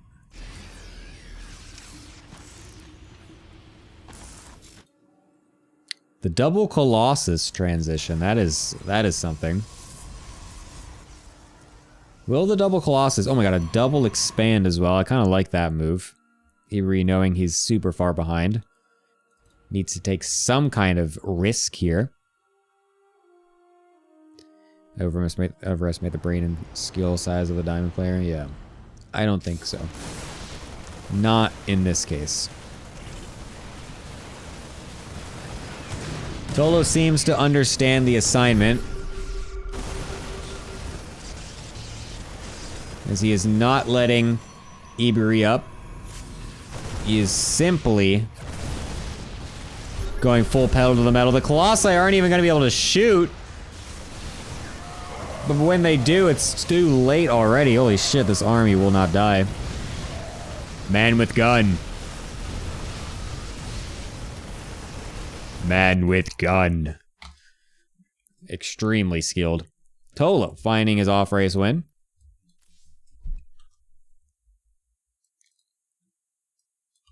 Which puts Thatcherino Esports on a match point, I can't talk, situation here. Will XinEraJadeWings actually get upset and finally lose another match? It's extremely possible. It might happen. Will the most interesting team league of all time get even more interesting and have the most insanely even team map scores of all time? Let's see. 2 units are out on the map super early. Make it 3. Win all fails or succeeds. Throw down proxy Raxes no matter what. The super fast scout out of Iberi, though, will be able to catch this exact thing happening. It's gonna be a gas, though. But he's sending 3 SCVs. What is this? Is this a proxy 3 Rax Reaper?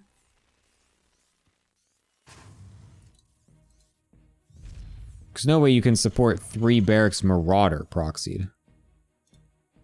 Why would you proxy the 3 racks of Reapers?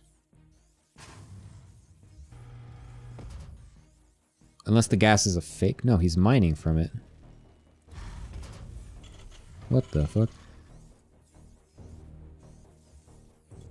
This probe is definitely gonna scout this, right? Oh my. Okay, this one will. Thank God. Thank God. Wait. It's gonna scout it, right? Okay, yeah. There we go. We got the confirmation.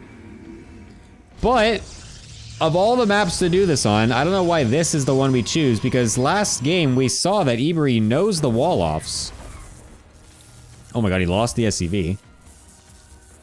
Iberi knows the wall-offs, and this is not exactly a difficult wall to wall off here. So we will be getting everything here. Wow, I really wonder who coached this player on their off race. I'm very curious. I'm trying to put together the pieces here on what person possibly gave some advice. Huh, I'm trying to think a little bit.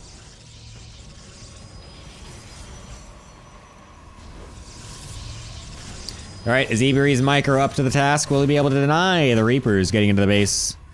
The first Zealot doing what it can to try and get the cancel. Wow, an insta-cancel from Tolo. Loses the SCV as well. That's actually pretty big. Concerning the fact that he lost the initial SCV as well to the Marines, meaning that there's no SCV now on the side to make a bunker, but I don't think you really need to at this point, as it's clear that Iberi doesn't want to actually take a nap.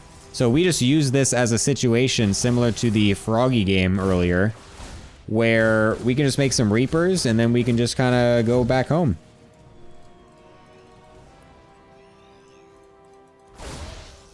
Tolo is trying to YOLO onto an Adept that has 2 different batteries to heal it, by the way. And with an available overcharge, but not anymore. What the fuck is Tolo doing right now? He's micring Reapers back against a full health Adept being healed by 2 different batteries.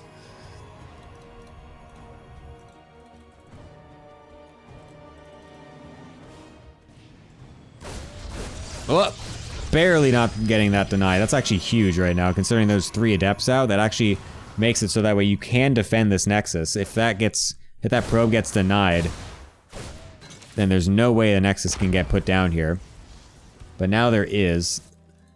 Oh my, what the fuck? We pulled the boys. Oh my god, okay. Tolo has no intentions of transitioning out of this. The SCVs have been pulled. There is no overcharge energy at the moment, and oh my god, he's out of range of the battery, so one of the Adepts will die. There's 2 more out on the way, though. The SCV surround is not really surrounding. There we go, blocks one of the Reapers, but he's not actually attacking. An incredible display of micro here by the Terran player as a single G gets thrown down. And Ebury will be able to even it up, which brings us to an incredible situation of having an ace match.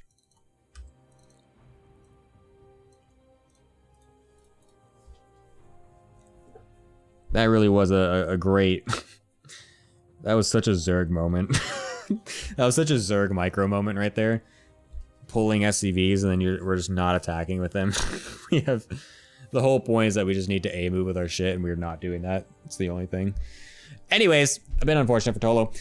But he was able to get the first map win anyway, so that was pretty cool. So that means it's going to be a 3-3 for now. So there's still opportunities for Mr. XinEraJadeWings over here to get their continued first place dominance with a win.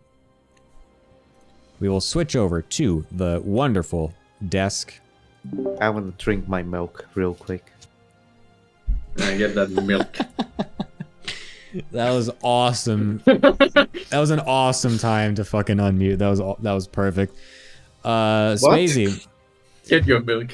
Go get your milk, Jackie. Go ahead. Go get the milk. Yeah, Spacey, your thoughts on that excruciatingly high level StarCraft that we just witnessed? So I shouldn't say anything about an SCV pool mistakes because I clearly did myself. But please go for the probes when you have 3 Reapers and don't fight the Adept. Jesus. Yeah. I think I don't know. Game 1 was just aim with Marines, men with guns, pretty good. Yeah. I mean, the strongest tier 3 unit in the game, Marines. Yeah, it's strongest tier 3 it's unit. So good. It's so true though. Yeah, I mean that was just I don't know, I feel like both games are very straightforward here, but I mean the second game at least, I don't know why why did Tolo pull SCVs with a Reaper all in? I don't get it. Because the mines don't do of Spacey. Yeah, the mines don't do target team fire. Well, they only had probes. Oh my goodness. Well, except that time they didn't because they didn't attack. Yeah, true actually. Yeah. Also, I love that he had so much confidence in his micro that he didn't even pull probes. He just knew it was easy. Oh, and yeah, that's a great point as well. He's like, yeah, fuck you. I'm just gonna let them mine. I need more minerals. I need to make more adepts, bro. What the fuck? Yeah. Kind of also, the two gateways not making a unit for like half a minute before he started making adepts. Very based. There's so much control in game 2. Yeah, this was an incredibly interesting game all around, to be honest. But yeah, very interesting series regardless. We will find ourselves with an ace match, though, so that is going to be very interesting. Jackie, what are your thoughts on the potential ace match? Oh, usually I would say it's me playing the ace match, but obviously I'm not playing. Let's see. I think they'll send Wave Captain again, I think. I have an idea that since Eva is so good with every race, right, they have to send Asura.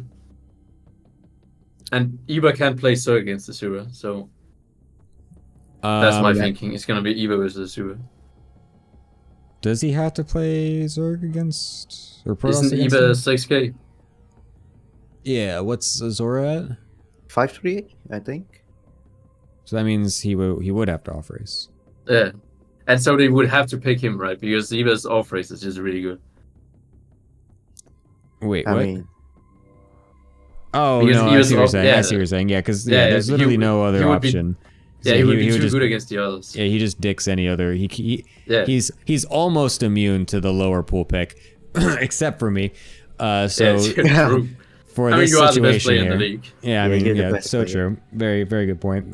Thank you. You can say that again. Actually, you can. That's totally fine. You're the best You player are in the the league. best player in the league. The number one.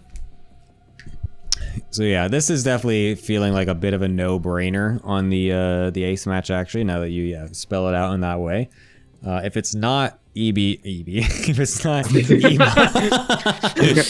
Let's go, EB. He's got Ebery on his team as well. Eva versus Ebery would be hyped though. Yeah, really.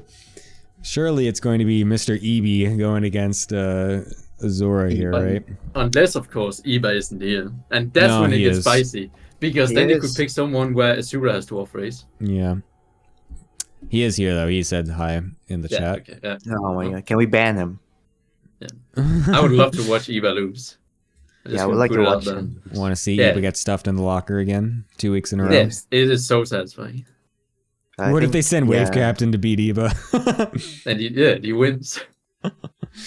Yeah, I think for Azura teams, either Azura or Wave Captain. I don't see anyone else. Garrett, he's in the Johnny chat. probably suck balls, so Eva, it's way past your bedtime. It's 1 p.m. in England. God damn, he's up late. He's a warrior. He's a night owl. Don't you have homework? So true. Saturdays for the boys doing homework. Yeah. The boys I was gathering doing my together to homework do while their watching actually. math homework. Yeah, What? he says that. Okay, so Jackie says at the start of the stream, I'm gonna do some homework while we watch these games. And he has since then done literally 0 homework. What? I finished 2 drawings. Hello. 4 squares and a triangle. Well, you're my boss, so you get to complain later. Well, are we just No. waiting for them to pick an ace match? This can take a while. Do you have any stories to tell? No, because we don't Gemini need to. is away. Wait, they already picked? Yes, they picked. It's Oh. what we thought. It is going to be Azora versus Eva. Yeah, Oh my alright. god, I actually Yeah. have a good story, but that's for Do we know? another time. Do we know what race Eva is gonna be? Good point. Hold up. You guys can talk while we do that. All right, Jackie, tell us about No, the not food life in southern Vietnam. Food life in Southern Vietnam. Yeah, what are what's you your gonna have for story? dinner? What's your story? Oh, okay. No, the story is long. Oh, okay. It's like a Lorimbo rant. Oh shit. So it's not a so it's not a story. It's a fucking No, it's about kids Monologue. beating up each other. what? Okay, so it is a really like a Lorimbo story. Yeah, I was gonna say this. There's a- Didn't we there's talk a- about this already? Yeah. No, but after watching like last week, I realized I have a story really similar to what Lorimbo say. I see. Well, yeah. But we- instead of knives, it's metal pipes. We beat up each other with metal pipes. what? What is wrong with you? What the fuck? Yeah, kids love violence. I thought you were gonna say kids love metal pipes. Yeah, so nice story. What are you gonna have for dinner, Jackie? Come on. I already ate dinner. What did you have for dinner? Leftovers. Leftovers. Or you just went outside, you picked some leaves, and you ate them. Yeah.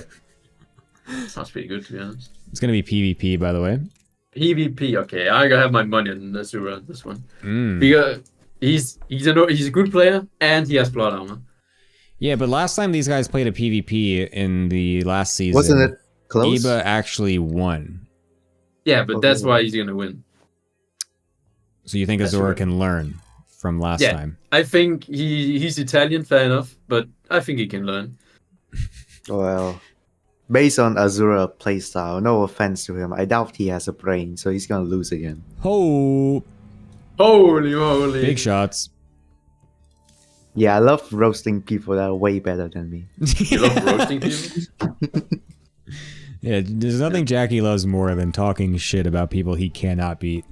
He's Actually, constantly I've never flaming played me. versus Azura. What if Azora pulls out 4-gate glaive into DTs? What the fuck? In a PvP? Hello? That sounds like something Azura would do, to be That honest. sounds like something a Luton would do. It's a 1 base build? That's disgusting. Are we gonna get some 1 gay expands? Oh, that'd be so cringe. That'll be so base, because I get Also, to talk about something. Asura also has to win since it's Eva. I mean, What? nobody wants to lose to Eva. I mean, yeah, no. I don't know what that feels like, I know. Imagine losing to a child. Someone is riding mighty high on this one Eva winning. I gotta take it all when I can, alright? You know, I got absolutely blasted last season, alright? I gotta take my wins where I get them, you know? Jackie has been completely flaming you while you were casting. But About how he was carrying you the entire last season. What? Jesus. What? No.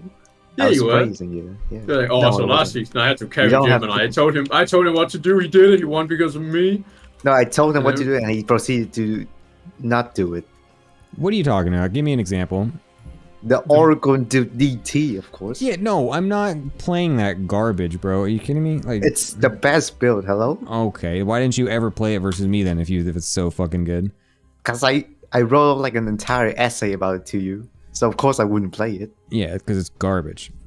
Literally just anyone with a normally timed robo has an observer out in time. Also, you're like paranoid versus me. Like you get cannon so fast. What the fuck? I've noticed it. I mean, yeah, because literally the only thing I lose to in macro PvPs now is people just aping it with DTs in the most random moments ever. So I'm like, I'm so scarred by it at this point. I'm just like, yep, no, I'm just getting cannons. Fuck it. So, But yeah. you lost to me in a macro game. Yeah, because I assumed that you were going DTs randomly in the mid game, which you weren't, and then I made a extremely critical error of losing 5 disruptors to 1 disruptor when I had a 9 versus 4 disruptor advantage. So you shouldn't have won that game. Anyways, you guys can go talk about something else because these people are trying to talk to me about something. Hold up. Jesus. Go ahead, talk, people. Go. All right, come on, then Jackie, tell the story about pipes and kids in Vietnam. Okay. Metal pipes.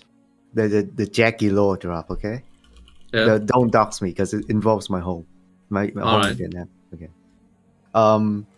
So it was when my parents and me we bought this house and we just moved in. We moved in for like 2 months. I was really young back then. I started playing with the neighbor kids. But the area we live in, please don't dox me. It used to be a place for like gangs and people that do drugs and violence and stuff. Sounds It's like a still nice there. place. It sounds Sounds like, better than America. but now it's pretty chill. But since it's relatively new, there's like a bunch of construction sites, and that's when the metal pipes come in. So the Alright. kids would just run around the streets because it's very empty, and the streets are kind of large. So they would just pick up metal pipes and start beating up each other. And That's I did participate once. So you're telling me you picked up a metal pipe, you ran over and beat a kid up with it, Yeah, and then you chose to play Protoss. I feel like there's a correlation here between these two things. I think I got hit in the head. I should play. Yeah, I think you lost that fight. No, then we were beating You up, should be- and it's like 4v4 4v4. What's wrong with 4v4 4v4 now? metal pipe 4v4. What? Oh, Yeah. Like 4 kids So beating then- up so- the other 4 kids. so nobody ever died. No, I just poke them with a stick till they fall over. What do you mean a stick? Metal pipe. Oh, metal pipe I meant. Okay, the word for pipe and stick is kind of similar in my language, okay? I give it. What's the word? Hello? Oh, what? Yeah, that's how you say it. Say, see. Okay. This is why Cabo says my language sounds like shit. Why would he say he's French? How do you say French in French? French. I think isn't French I don't a think they good have the sounding word for. language. I don't think they have the word for friend in French. Jackie tried to tell a story why Vietnam doesn't sound like an apocalyptic wasteland challenge. I mean, it is a apocalyptic wasteland. At least the place I grew up. Jesus. Because it was right after the war. Oh, yeah, okay. Bull Mildew at the American moment right there. Holy shit, what? Franchise? How do you say that? What do you mean? It's like a saying spacey. I love that Gemini, by the way, pronounced my name correctly before the analyst came on, so I'm very happy. Yeah, no, I've got it grilled in now. I kind of understand. You probably got your entire class to be like, all right, everyone, you see this name? How do you all think this is pronounced in English? And then you had a massive discussion with them, and you found out the majority says spacey. Yeah, exactly. So there you go. That's actually a great question. I'm gonna do that next week. I'm actually gonna do that. They're gonna be so confused. Yeah. I'm literally just gonna walk in and just be like, I'm just gonna write that on board, and it's like, all right, guys, what do you think you pronounce this as? And they're just gonna like, what the fuck? And they're just gonna say whatever they think, and I'm gonna be like, all right, cool, thank you. Anyways, let's go do the test. Vocab test time. Here we go. Anyways, so altitude is gonna be the map. It's a cringe one base. Let's go. Map. A PvP. Sorry, I got excited.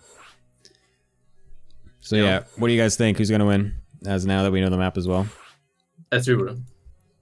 Still think so? Yeah, there's no way. The plot armor, he's not British, and he's Protoss. He's a real Protoss. Okay. No, Jackie. Wait, I'm finishing my milk. This kid loves milk so much. Milk is alright. I don't like it that much. I love it. Okay. I think Eva will win this game based on the last time they played. Last time I saw them play was in last season. I think Eva dumpstered him with Colossus. Yep. So I think it will repeat itself. That's what I'm feeling. Alright. No faith.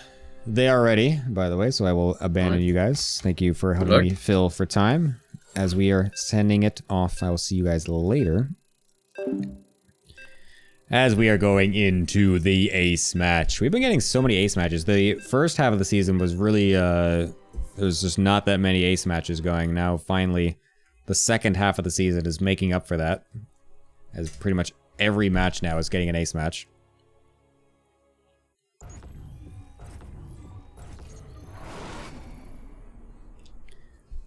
All right.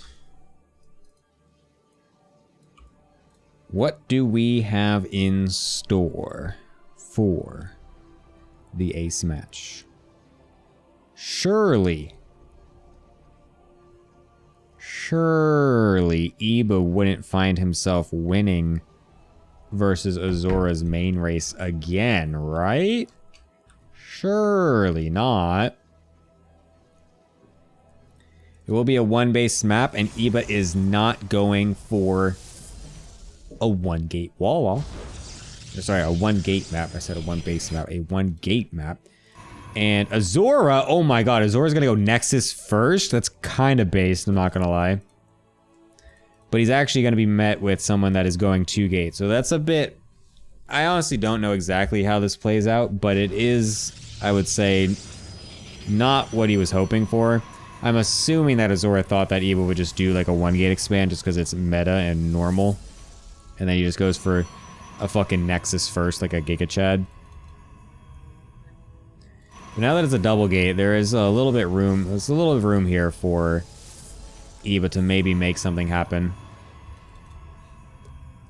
I'm not even quite sure. Now that I'm looking at it, what would... I mean, actually, never mind. I know exactly what I would do. Sorry, I lied. I know exactly what I would do in this situation as the two-gate player. And I'm not going to say it. Because I still got PvPs to play this season.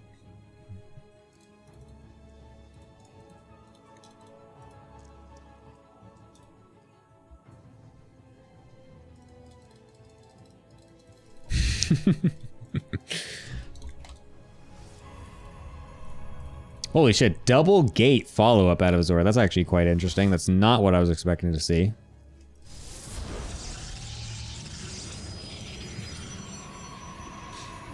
Double gate cyber. Interesting. Very interesting. Was that a single stalker? Wait, you cancel it. For an insta Stargate. Oh my god, it's a proxied Stargate. What the hell? I don't know if this is actually the correct move out of Eva. Especially because it's going to get scouted. I don't think this is the correct play. Azora's Nexus is finished, and Eva's is nowhere close to even starting. And the only equalizing damage he's gonna hope for is a proxy Oracle. Oh my god, the probe actually moved. The classic moment of scouting with the original scout path and then moving it to not scout. How many times have you seen that happen? Will Azora get a battery? Literally, if Azora just makes a battery in his main mineral line, oh, there it is. Azora wins the game. Azora just won. Azora won the video game. Oh, wait a minute. Hold up. Hold up. Cobble moment. Oh, kind of a sick block there with the probes, actually. Still gonna lose a couple. Eba, target fire correctly, thank you. Nice. Alright. I mean, it's not great. Eba needs to... Yes, there we go. Nice, nice. That's what I was about to say. He needs to wait and wait for 2. He saw that there's batteries in each mineral line. There's no reason to just send 1 Oracle right now. It's literally the stupidest thing ever. Azora still has no idea what's happening. He has not scouted this. He has not seen anything else besides that there is an expansion coming. A void... Wait, what? Oh, that's... God damn, these colors are so fucking similar. Yeah, Zora still thinks it might be like a fucking, like a robo-based all-in or proxy or something like that. But now it's the double Oracle. Hold up. The game's not over yet. The 2 Oracle into win strategy. Eba can't micro them. Up. Oh my god, it's the worst I've ever seen. What? Eba.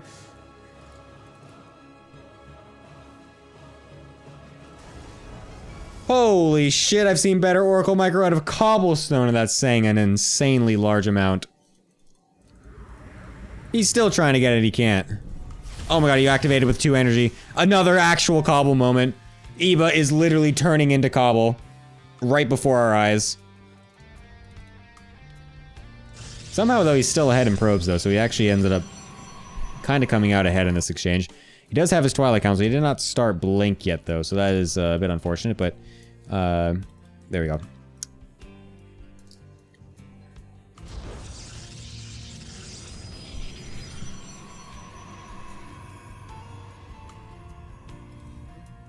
I mean, the fact that that could have actually just ended the game and that it's now only even is definitely a bit unfortunate for Eba, I would say.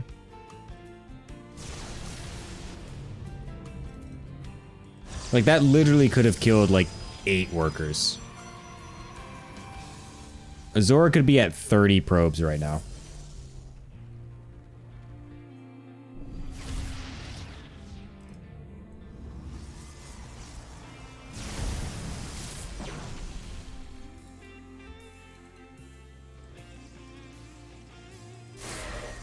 Whoop, double adepts coming in for Azora. We'll be able to help equalize the probe count just a bit. They get into the main base as well, but there are still stalkers split up here, so that's pretty good. Oh, Eba, what the fuck was that? Alright, probe counts get equalized. Oh my god, the DT shrine. I love that from Azora, not gonna lie. It's not gonna be a scout on that. The robo timing is late. The oracles will probably scout it. Unless these stalkers... I would love it if Azora put more stalkers in the main. Or the Void Ray really should be up here. Because you need to deny the scout on this DT right now. Okay, the 2 stalkers somehow barely are enough to deny that. That's insane. The Robo is still being placed at a pretty decent time, though. Where the fuck is that?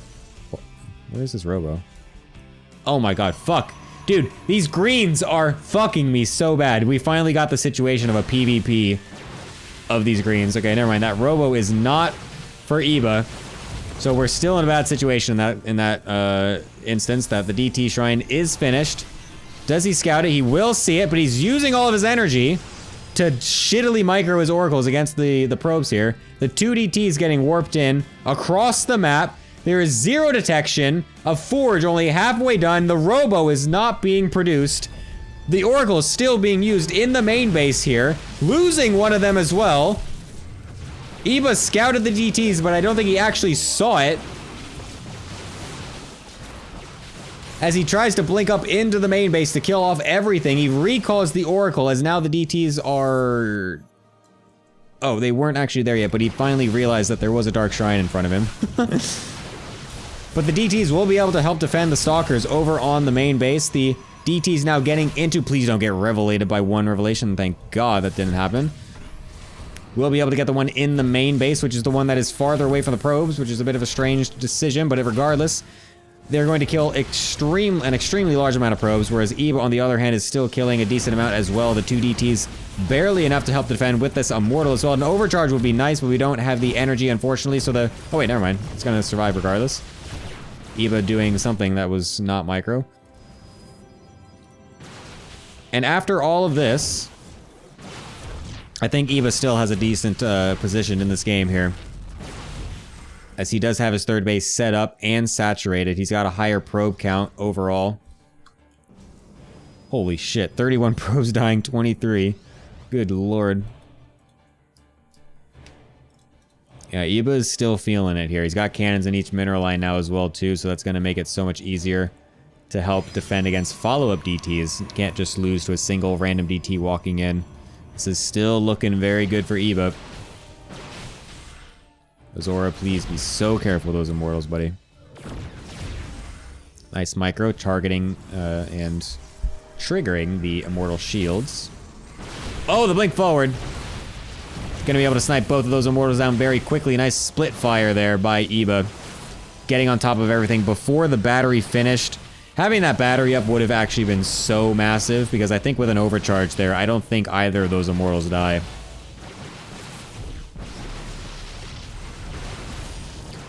As I think Eba, the plot armor is a bit too thick.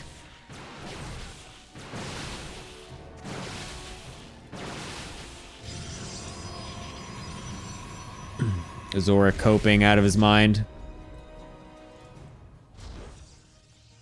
Trying to get anything going back in his main base here. But, I don't think he's gonna find anything. As Eba will walk right up into the natural and focus fire everything down. It's all over. Eba! Oh wait, this is not the plot armor. Hold up, I'm mixing it up. He does not have the plot armor. He's killing the plot armor. Shit, I forgot. Yeah, I forgot. Okay. Eba! Man-moding his way against the fucking script. As he will take down Azora yet again, continuing his success over this player since the last season, and giving XinEraJadeWings their first loss since week 3.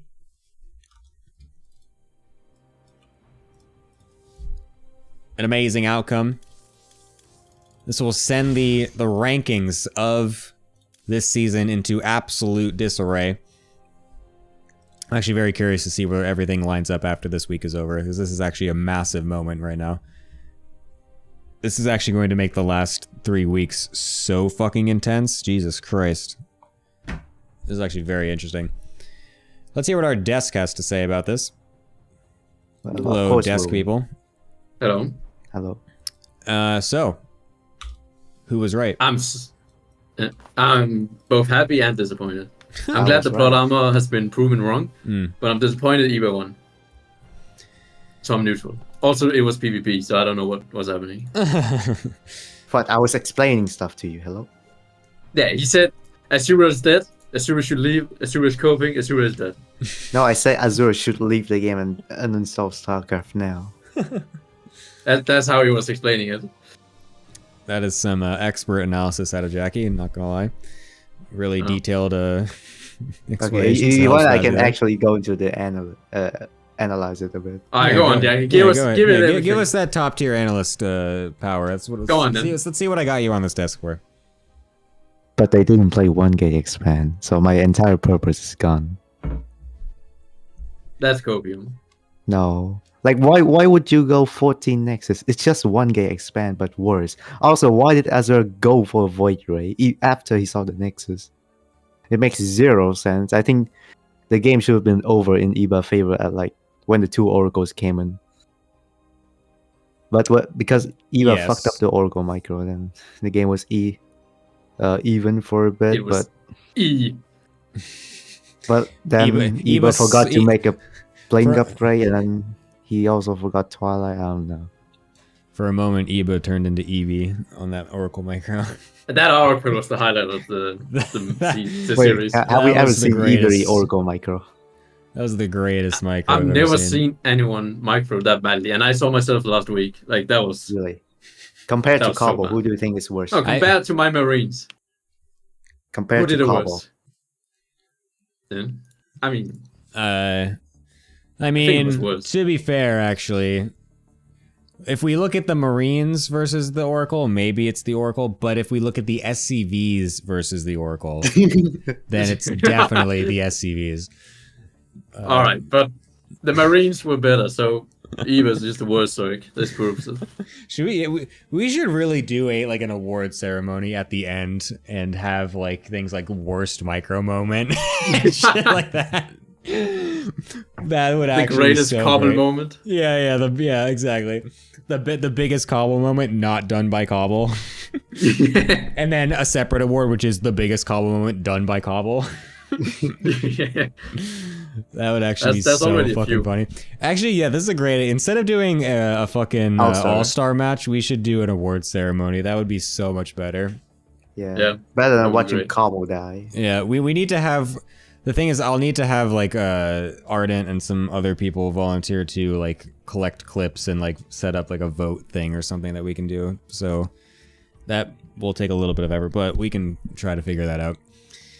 Arden has enough spare time. He's French. There's not a lot to do, so True. We'll be fine. He's just posting cat pictures every fucking day. He doesn't have anything to do. Anyways, so yes, a nice victory here for Thatcherino Esports. They really needed that to help bolster their spot in the league. And unfortunately for XinEra, they've lost their win streak. Again, just makes the whole season much more interesting, as now everything is super close and any position is available. Really, anyone could get top 1 at this point, which is so cool. So yeah, I don't know. Do you guys have any final words? Spacey, what'd you think about this series? It was great. It delivered. We got an ace. A bit sad. It was the main people, but that's pretty good. I think the highlight of today was the immense throws from the first series. Yes, it was just an incredible game of baseball that we watched today. The highlight of who was wave captain putting 4 storms and like 5 marauders was pretty good in a row. Yeah, I like that. Was awesome. Some incredible moments today, to be honest, in this first match. Yeah, some very clippable moments for sure. Jackie, your thoughts? Yeah, I like the first series the most. Fergus was quite entertaining. For the final words, if I ever come back to the analyst desk, I'll tell you about the 2 metal pipes and a string story, which is Nunchuck's Jackie Nunchuck's story next time. Holy shit. Well, I'm excited to hear that. So please do sign remind out, me the sign next up. time I go Yeah, up sign up the next time, please. Look at Eva in the chat. Wait, are the Goobers out? I think they are. If they lose today, they're basically out. Yeah. Then they're going I'm pretty sure it's guaranteed that they're out if they lose today. What about waste management? No, they won the last 2 series. They're actually in a good spot now. Really? They're not out right now, but they can't get top 2. Yeah, but if they lose today, then they're like definitely out. There's no way, right? That would be ridiculous if they managed to go 1-6 and then somehow still qualify for playoffs at the end. That would be insane.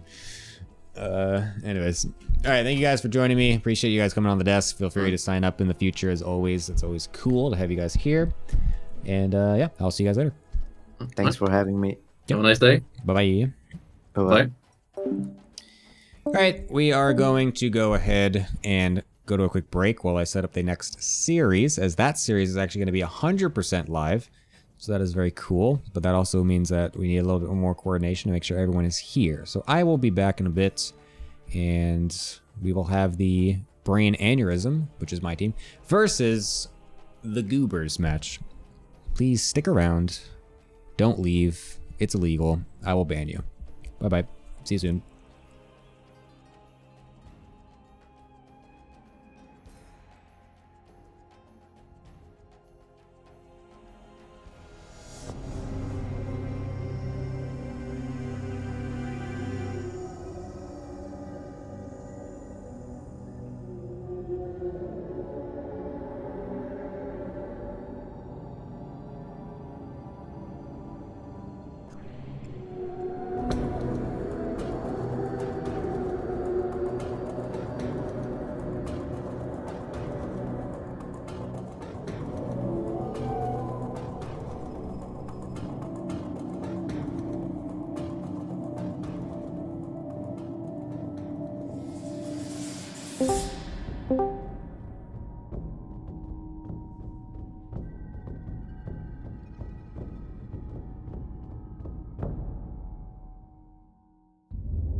Hello everybody, welcome back.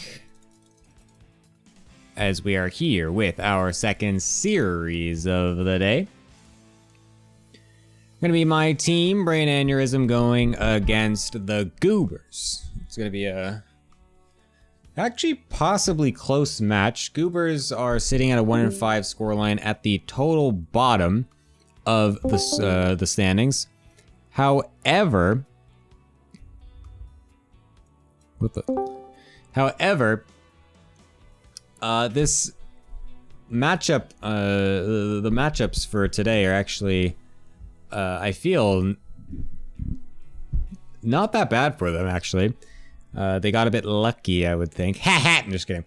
But actually, they got a pretty good draw here for the pool lineups in this series. So I don't think it's necessarily going to be as one-sided as what the score lines might suggest. So yeah, it could be a pretty interesting one. And with me on the desk are someone who I hope has a microphone that's working and someone who I know has a microphone is working. Mr. Angrath and Guitar King, hello, welcome. Hello. That would be the perfect time to say that my microphone isn't working, but it's not worth it. Yeah, that'd be awful. I did some quick microphone troubleshooting and I am on my phone, so you should hear my crispy voice. Nice. So, yeah, I think that's gonna be nice. To be fair, your microphone sounds better than anything Shiny has ever put in my ear, so that's totally fine. Anyways, yes, we have an excellent match here with the Brain Aneurysm versus the Goobers. We got Bull Milja versus Lilypad in the first match, then Your Bro Chris versus Lanzer, and then Character versus Riff at the end, all of which will be played live, which is cool. Mr. Ang, what do you expect for this series today? Well, so far we are having two teams that got, if I remember, that got absolutely blasted by the Whip Shadow, no? Or did you... Hold up there on your indeed. Accusation. Wait up a second. Indeed. Slander. Hold up. Let's see here. 4-2, I wouldn't call that absolutely blasted by any means. That is truly absolutely blasted, because I 2-0'd, and the only thing that matters. Okay. If I 2-0, then it's absolutely blasted. Alright, good logic. Anyways. So yeah, continue your point. The mental gymnastics now they're fighting insane. for the title of who is the worse than the ones that are worse than the Whip Shadow. This is interesting because Sweep Shuttle is actually currently below my team in the standings. I mean, that's just, irrelevant points. Oh, if you're the Rimbo level logic coming out here by Ang. It's all about head-to-head score.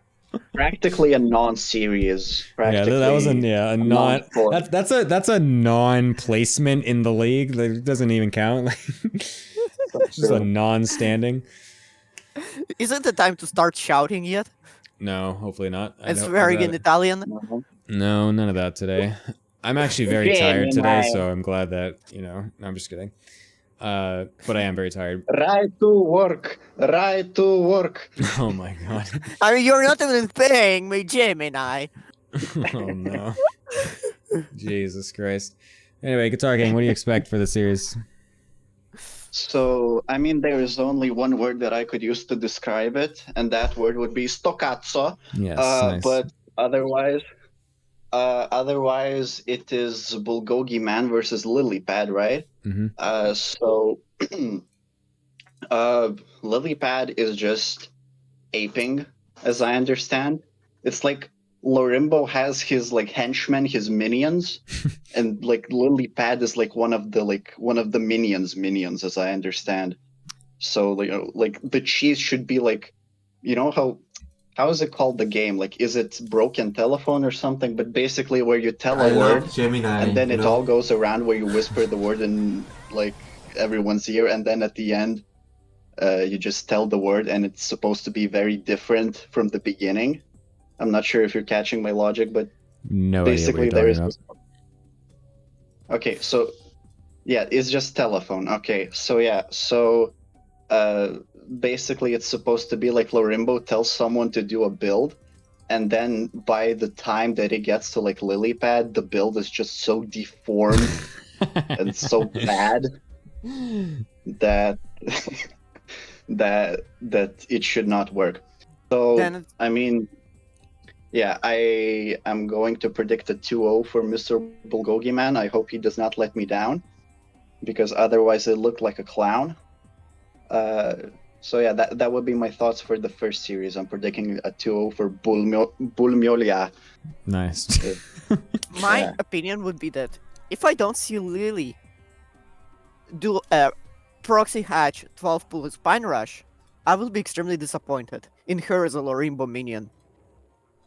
Or should I say Fiant minion, since it's a Fianten. King Goober, if you were addressing him. That's So King true. Goober for you. For Yeah. me, it's always Fianten. Non-biased cast.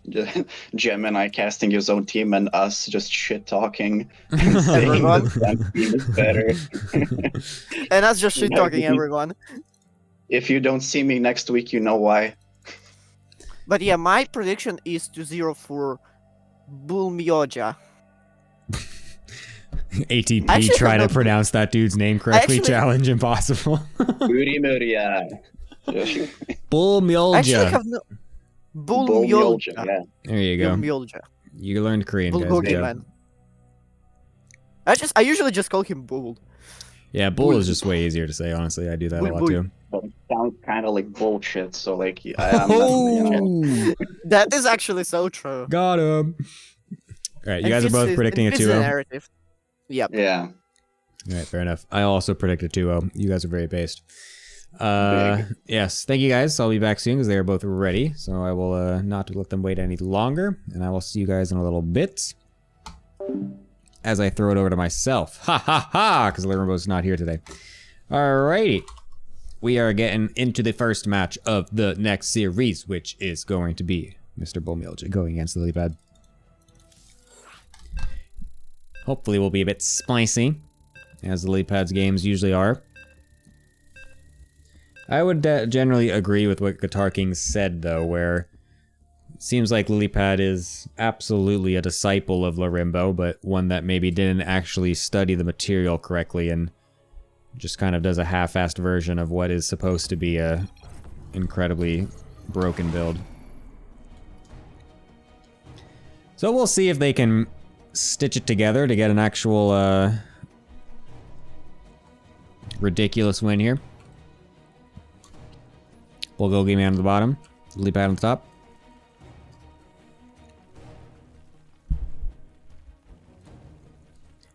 What will it be? What type of Zerg Ched will we be getting today? Will the Goobers be able to finally find their footing after an excruciating, what is it, 4-week loss streak? Is that what it is? Something like that? It's going to be an early gas pool opening out of Lilypad. If Lorimbo's here, he would say exactly what this means and what the difference is between something else that doesn't actually matter because they all lead towards the same thing anyway. Just kidding.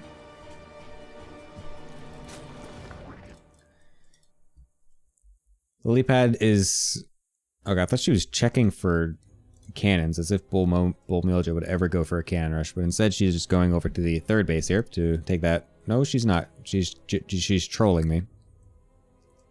She's literally trolling. Okay, she just did it to hide the fact that she is actually taking a natural, so a nice little ankle breaker there, as Bulmilja will not be able to deny that hatch. We'll try to send the probe around the edge anyway to maybe fake a cannon rush. I don't think Lilypad's going to buy that shit. Especially considering the fact that she went one base pool. It would literally be the worst move in history to go for a cannon rush in that scenario.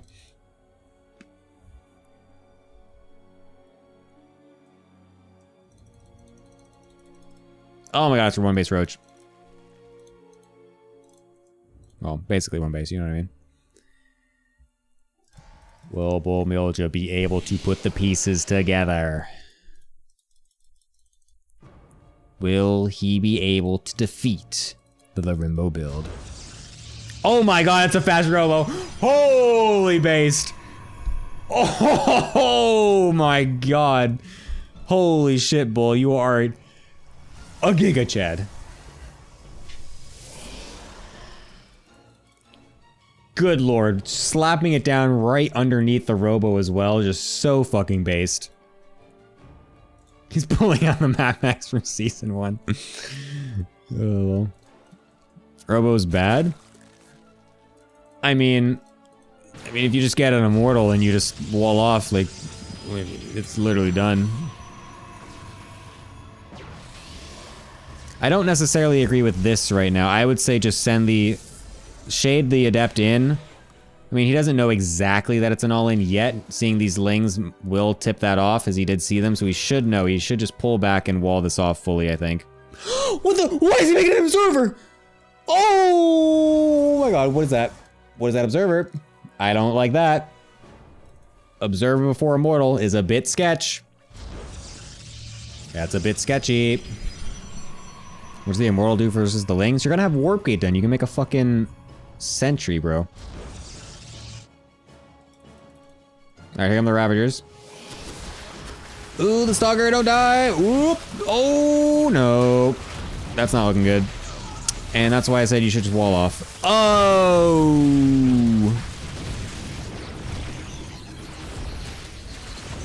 Oof. Oof, oof, oof. Oof. Somehow this immortal is trading versus these lings unbelievably well, though, given the circumstances, but it's not really gonna matter. Yeah, that's over. I mean, so, okay, come on. The pieces absolutely were there. The battery in the wall was not the move. That absolutely needed to be farther back. He can macro out of it. Yeah, Lilybell will get the first game.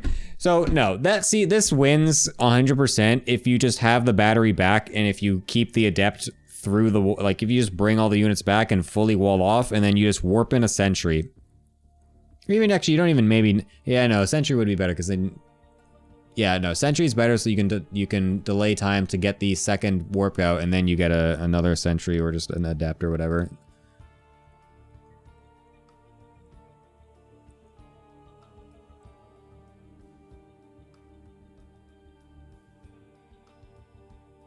Lily hit late?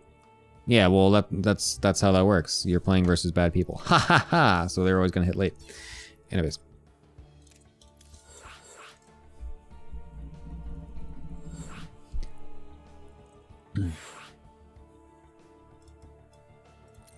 Ba-ba-ba-ba-da-ba-ba. To be fair, I would never actually do that response. I would always go Stargate.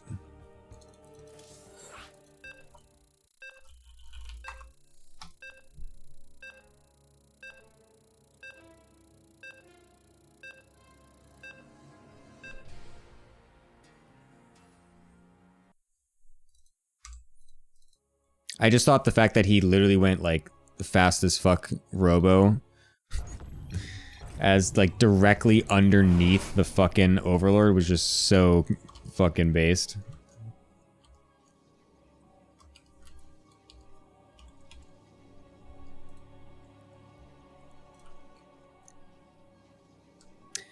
All right, let's see. What if it's Burrow Rush? Yeah, that's what that ops is there for. It's so true. No, the observer first was, yeah, that was very unfortunate. I'm really not quite sure what happened there.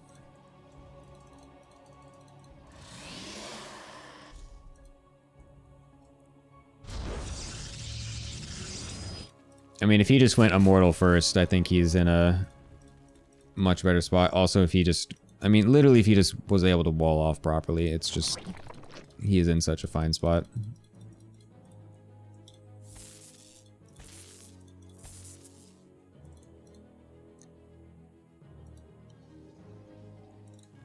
Alright, this looks like a normal build out of Lilypad. I wasn't paying that much attention. Oh, gets the glass block. Oh, gets another gas block. Oh, almost got the other one.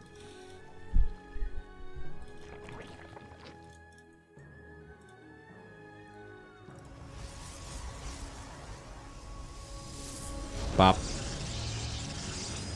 The game is over.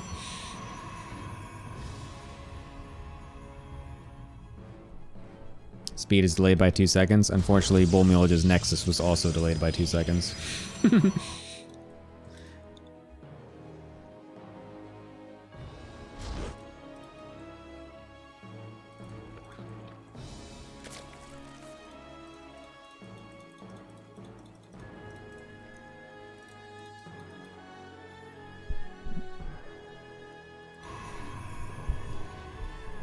Alright, what kind of memes have we got from Lilypad this time? What's it gonna be? What's it gonna be? 2 base all in? 3 base all in? Macro? Question mark?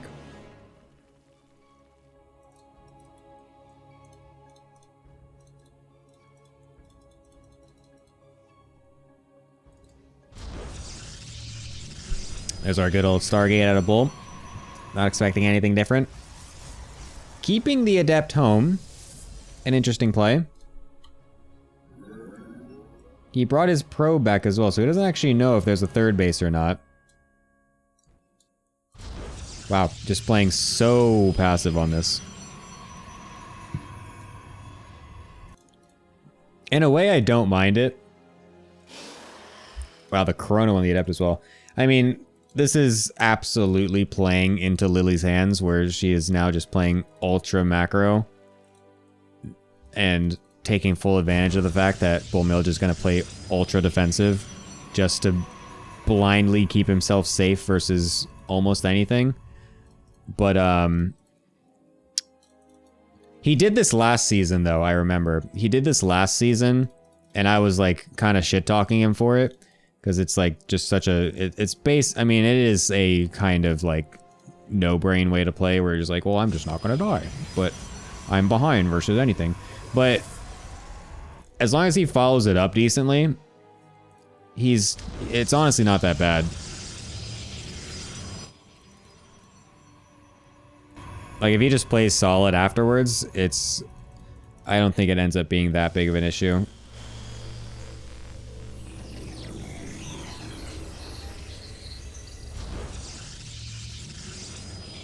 It's a weird pylon. The fact that there's 2 different places that has to get walled with that. I don't know, weird. Oracle got in and did nothing. Oh god, we have multiple Phoenix being made here, not just the one to clear out the Overlord. Very strange. The fact that he showed the second Phoenix is a bit strange. I'm not quite sure if the Overlord was in vision range or not to see it or being made. Oh, nice. Getting some transferring drones is very good. Gets that one even trying to get morphed into a Spore Crawler. More getting put right into the fucking hands of that goddamn Oracle. Nicely done by Bull. To take advantage. Gets a creep to, or a larva, gets another drone.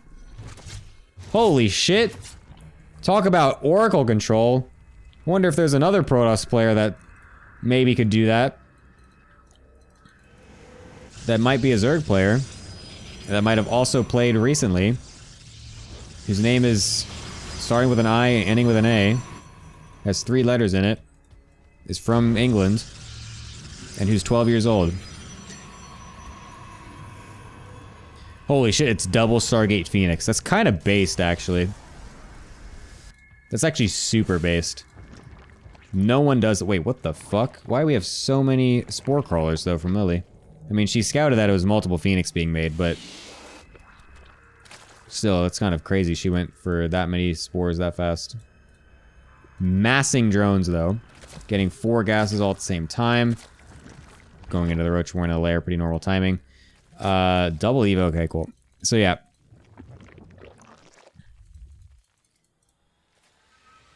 It's not going to be a +1 Ling +1 Ling build out of Lilypad, so that means it's already in a decent spot for Bull Milje here. The Phoenix, I think, should be waiting a little bit longer I guess it's alright. He's about to have 8. I think he should wait. He should have waited for these 2 to pop and then send them all. 6 is still a decent amount, but if you hit with 8 and after no scouting, it's actually just so massive. Like, you can actually do so much with 8 Phoenixes when they don't expect there to be any more than like a couple. Getting 1 queen already is nice. We'll be able to find a couple of overlords as well, but luckily for Lilypie, she made a shit ton of them already. Pulling in a laser moment. Sees the roaches coming out as well. And getting all these queens outside of the spore range is so huge. That's 3 queens down for free, plus 1 air getting thrown down as well from Bulmilja. Bulmilja also a complete Roddy fanatic, by the way, I should mention. So maybe this double Stargate Phoenix is not all that unexpected. Oh, losing a Phoenix though, as he's doing stuff back at home. But Lily, leaving all the queens directly in range to get picked up by all those Phoenix. What the fuck? Literally every single queen is just suiciding themselves. This is an insane opener out of Bull. This is insane damage. I mean, he's going for all the overlords, which I can't really blame him because they're all just sitting here completely undefended by anything, but he also could have easily just killed like 6 or 7 drones right there as well. But I mean, I can't be angry at this damage. Holy fuck. If he didn't look away for that 1 second and lost that 1 Phoenix, he would be playing a perfect game right now. Hydra's out as well, but that many Hydras can't actually defeat that many Phoenixes. Holy shit. Only 1 Phoenix lost in that little engage. Should have cheesed. See, this is what I'm talking about though. Like, this is why Bull does this, right? Because he's like, okay, no, I know. If you cheese me, then fine. I'll just blind counter it. I'll play super safe. Doesn't matter. But I don't care. I don't care if you're going to get a little bit ahead of the macro because I'm just going to play a fucking strategy that I know I'm really good at that you're not going to play well against. I'm just going to fucking get ahead anyway. It's a very, like... It's not technically a good way to play if you're trying to be like a pro or whatever, but like for ladder or just low level games in general, it's very solid because it just, again, it confirms that you won't die and it doesn't actually, like making it the fast second gateway, chronoing out the second adept and making a shield battery early, it doesn't really... Like, it's not like it actually fucks you over. It's not like you're hard countering, like, something and totally manipulating your build to be completely different. Oh, I don't necessarily agree with this die. That's a bit ambitious, I would say. Yeah, I guess it's gonna be fine. Okay, never mind. There's actually just so many fucking Phoenix. It did look a little sketch for a second there, though. But yeah, this is just domination.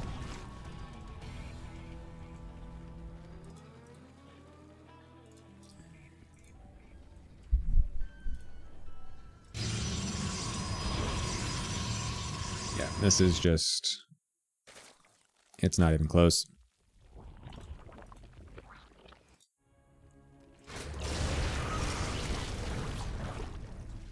The instant carrier switch as well. Not even gonna go into a big ground force or anything, just straight into Sky Toss.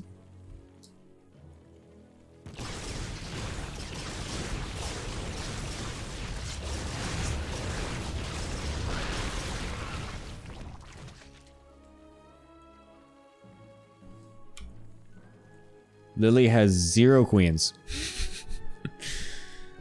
How many queens have died so far? 10!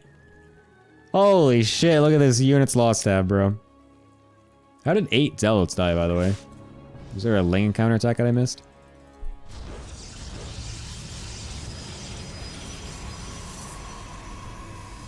Where's the Smurf, please? All things Protoss, whenever a fucking player does super well in a game of the All Things Protoss Team League against an absolute cheeser.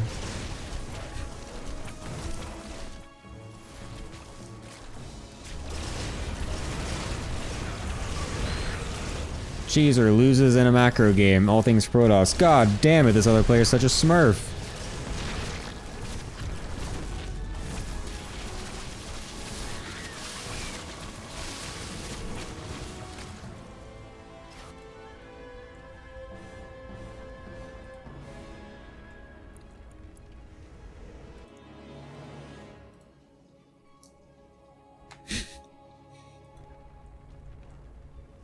PVZ is my best win rate, Luton.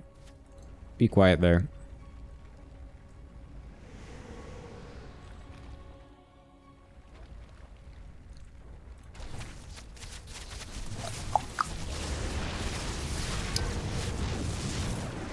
Bull does need to be a little bit careful that it doesn't get too reckless with those Phoenix. Still would like to keep some of them alive, would be nice, but they do get less important as the game goes on and the carriers start to get fleshed out. This game will be a slow trickle death, by the way. Because I'm not a smurf, what the fuck? Dude, I'm so shit on ladder. What are you talking about? I'm like literally hard stuck 4-9, 4-8 on ladder. It's like insane. Yeah, this will be a slow trickle death because Bull Milja is not in a position to just walk across. Oh my god, so many carriers. He's not really in a position to just walk across the map. I mean, he can technically, but actually no, he can literally just do that.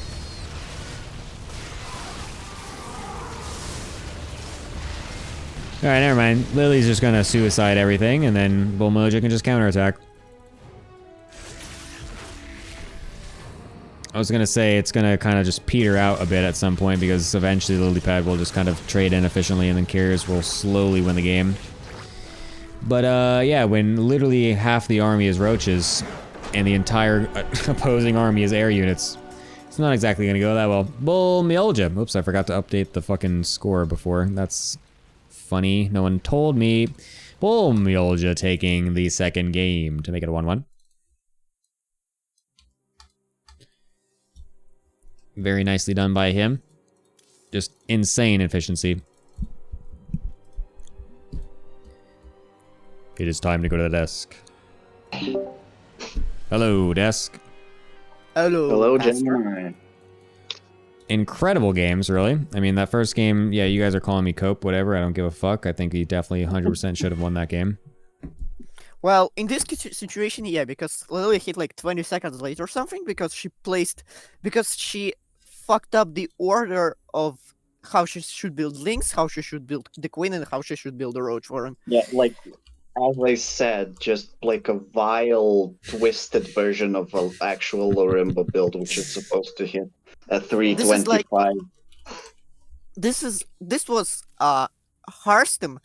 This was Lily copying Hearthstone who copied Lorimbo. This was what was it? Because Hearthstone haven't actually executed Lorimbo build right even once. Nice. But my thoughts on the series is that Bulgogi man like just didn't prepare at all. Like he just came in and just like, okay, I'm just gonna play. You know, I got like to make dinner in 15 minutes.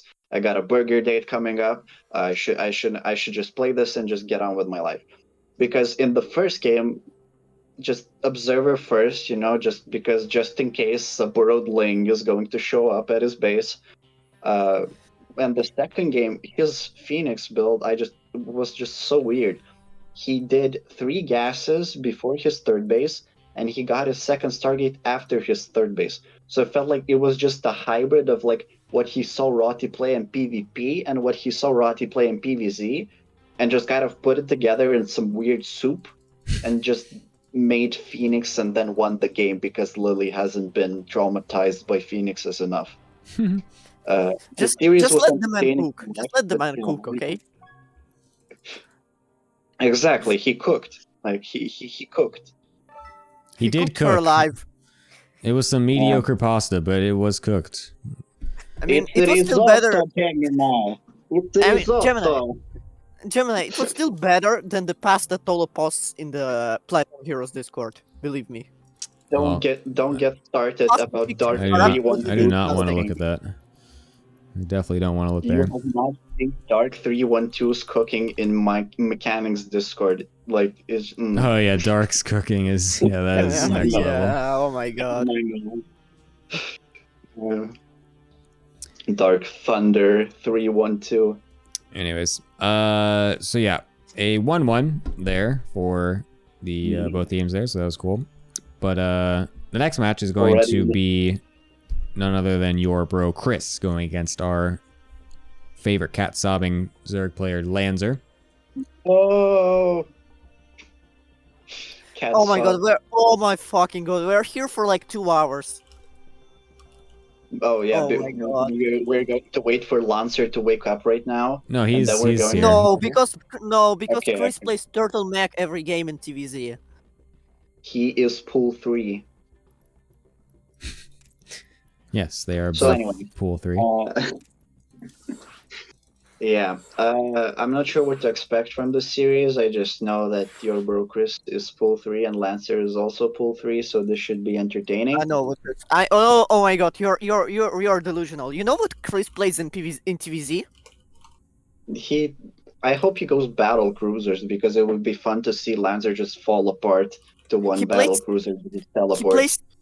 plays Turtleneck every TVZ. Very cool. Can you whisper And he just Chris camps. and ask him just to finish the game quickly? Thank you. I mean, quickly That for would be him, we're fun. probably like hour and a half. Well, I wonder. what? Go on, Gemini. No, I was gonna say absolutely nothing of substantial value. Go ahead. Very cool. I was wondering maybe if your bro Chris has looked at any builds at any point of time and saw that 2x Reaper on the low ground is popular right now in TVZ. And I wonder if he's going to do that. But on the other hand, Chris is someone who just does not change his builds and still wins with them because he's kind of based.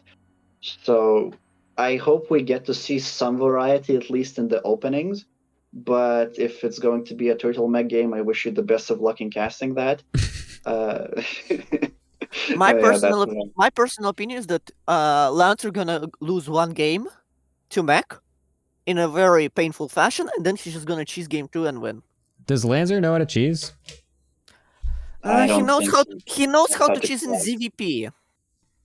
Yeah, but he never does. He only builds hydras in CVP. And so I don't think he's Yeah. someone that's going to cheese in CVT.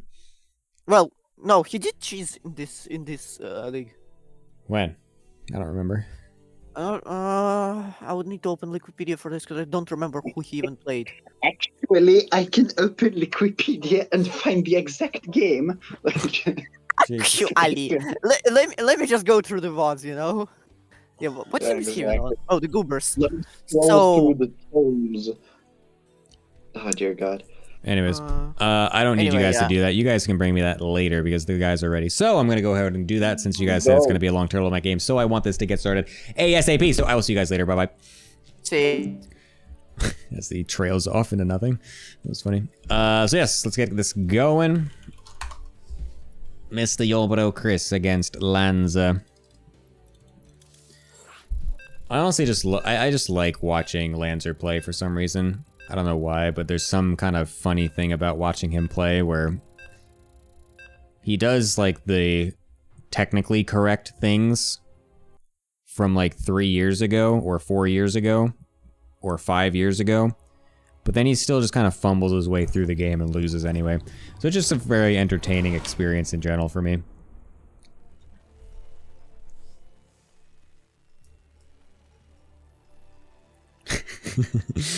Watching Lancer is hilarious because you know every mistake is punctuated in his head by a cat sob. Yes, exactly.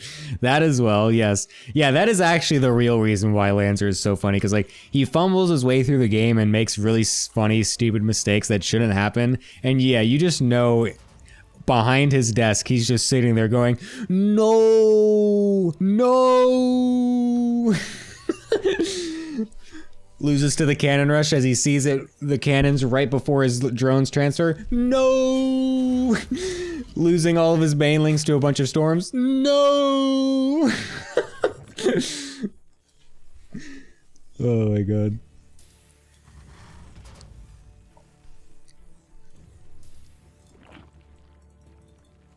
Oh shit, Lancer going for a early gas and pull though. Hold up. Hold up. Hold up. It's looking like something a little bit spicy, perhaps, unless he's maybe just blind countering a potential 2 Rex out of Yorba Chris, but I don't think Chris actually goes for that.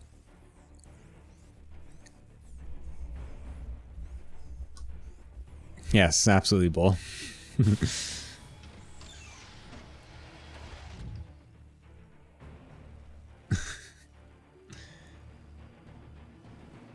Your 8-year-old is a big fan of the Goobers team logo. Nice. Did they watch the SpongeBob movie?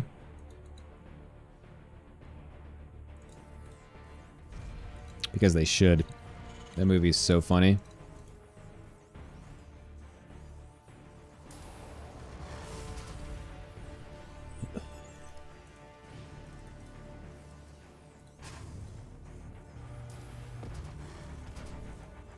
What the fuck, Aang? Oh my god, Takwa. What the hell?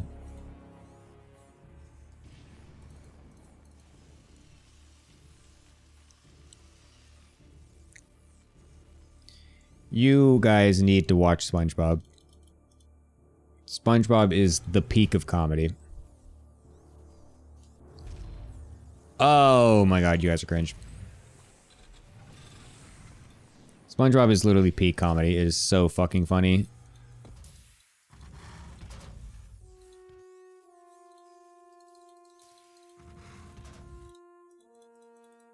The SpongeBob movie as well is actually just so fucking hilarious. It's it's amazing. A bunch of random lings getting sent to the other side of the map here. Kind of a weird thing here. As Chris is literally just idling with his fucking units next to a bunker. David Hasselhoff! Who are you? I am David Hasselhoff. Hooray! Just so fucking random. Why the fuck was that guy in that movie? Oh my god, please lift it. Holy shit. Get into the bunker.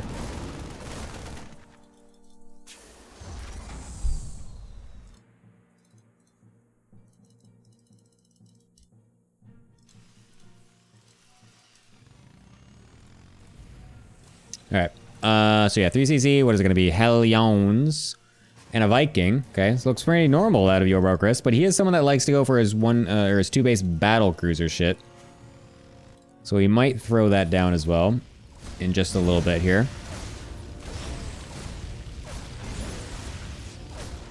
Or he'll do something totally different. 2 overlords in proximity. That is very true. There could be a nice little 2 kills that Chris picks up here.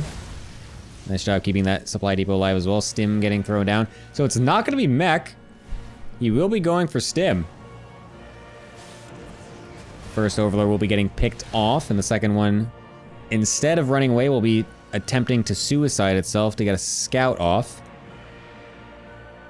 Not too bad of a move, to be honest. Liberator and 2 extra barracks coming down as well. Would be nice if this overlord could get denied by this Viking here. Looks like Chris kind of forgot about it. Lands are sitting back at home making spores in each base. Not quite sure why. Maybe just fearing cloaked banshees, even though they're not coming at all. Overlord somehow managing to scout absolutely everything, despite the fact that we made an early Viking and is now just sitting here doing nothing. So that is a little bit unfortunate. Now we'll remember about that.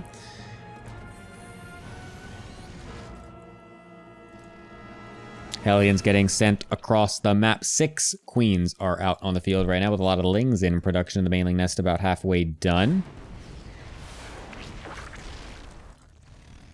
Not too many Hellions here, just a few, so this shouldn't really do anything. Neither player paying attention to the fact that there are Hellions right here. Scan going down, we'll be able to kill quite a few creep tumors actually, so that's not that bad of a situation, but he could get surrounded by these lings. Needs to be very careful, running right into that pack of lings. Luckily is responding in kind. And we'll get away with pretty much everything, so that's very nice. Meanwhile, that Liberator was going off into the main base. Got a couple few kills. Can't fucking talk. Unfortunately losing it. It's honestly so good to just keep that alive. Just the threat of those things being around is so annoying to deal with.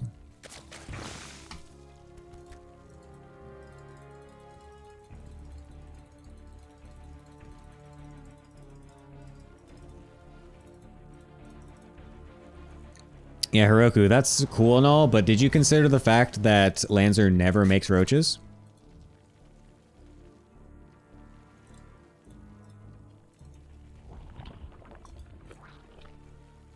Lancer literally is married to the Hydra.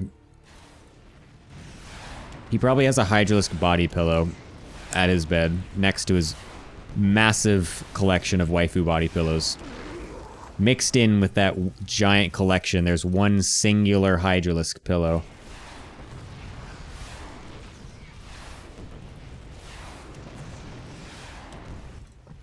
Every single night he gets ready to go to bed and he just gets into his nice PJs and then runs over and does a giant running face plant into his massive heap of body pillows. All with different anime waifus on them and one singular Hydralisk. What the fuck are all these SCVs doing in this army, by the way? Thank God.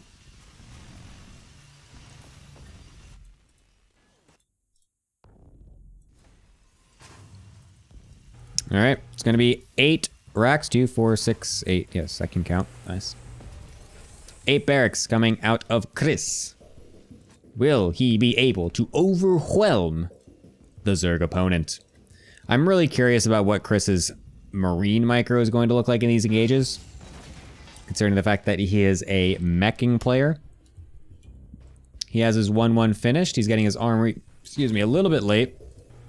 He's also supply blocked during his push. Name a better duo.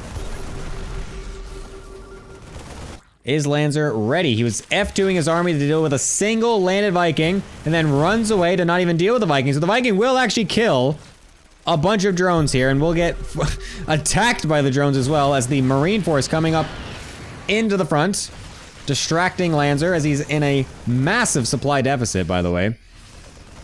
A lot of banelings out on the field, though. It could be extremely dangerous, as Chris is quite far away from these tanks and extremely close to where these banelings are. A nice flank getting set up here by Lancer. On the back end, the banelings coming in. Unfortunately, all getting shot off into a bunch of tanks. Oh, but a couple of them do connect onto the Marines, but not enough, as there's still so much here for Chris. Oh, the Hellions even going into Hellbats now as that armory is finished. A nice move. Able to keep all those alive from the early game will help out a huge amount in this push. Oh my god, getting on top of all the morphing banelings as well right before they finish, and the second batch is not even close. A decent split is good enough, and Chris...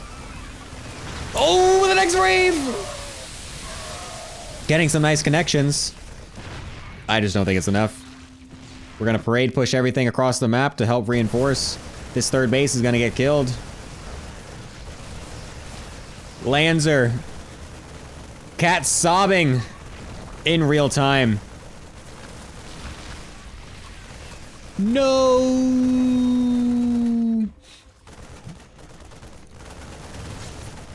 It's gonna take a massive fuck up for Chris here, as the GG gets called and Chris will take the game. So cool, so based, so sick. Extremely well done there by Mr. Chris.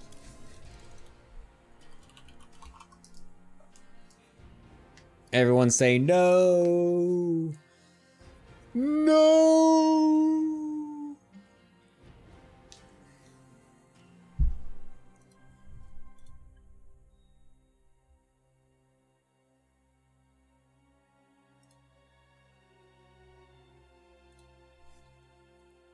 Babylon is the pick. Wait, what? Why is Babylon the pick? Hello, Lancer?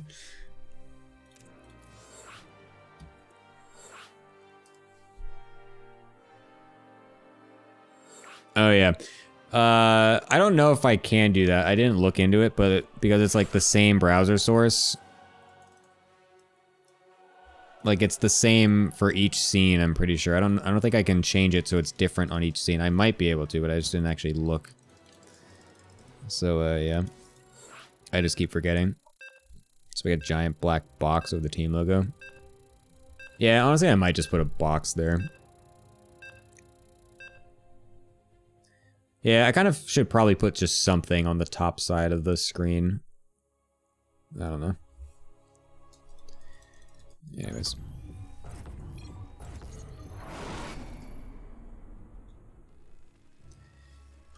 All right, in we go to the next game. Yerbo Chris, top left. Lanza, cat sobbing his way to the bottom right. Why did Lanzer pick this map? What is our man cooking? Why in the world, as a Zerg, would you pick Babylon versus a Terran player? What is being cooked up here?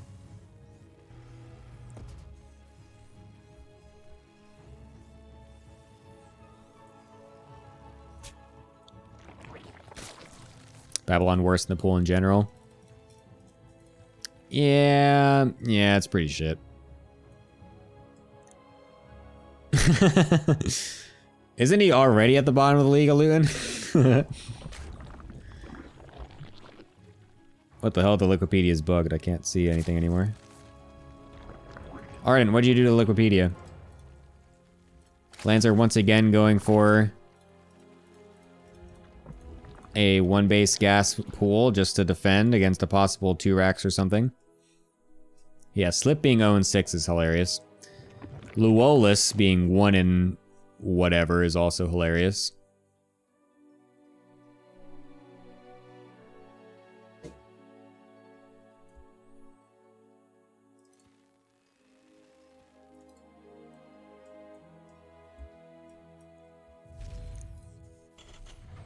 One in 7, same as Lanzer. So Lanzer's now 1 in 8. Rip.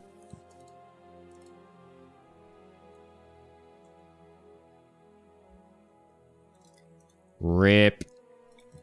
Cat's up. Nope. Alright. SCV Scout will see the fact that it was an earlier pool, but just a defensive one. Which really puts Chris in a pretty decent spot, I would say, considering the fact that Lanzer is not exactly someone who can just overpower with insane macro in the mid game, like someone like Bull Milja. Unfortunately, doing this super defensive opener into normal macro generally only works if you are actually just better than the opponent in macro. I hope Gemini's team doesn't get into playoffs just so he can complain about carrying the shit out of his team, but it's still losing. Yeah, that would be pretty funny, actually, because I absolutely would do that.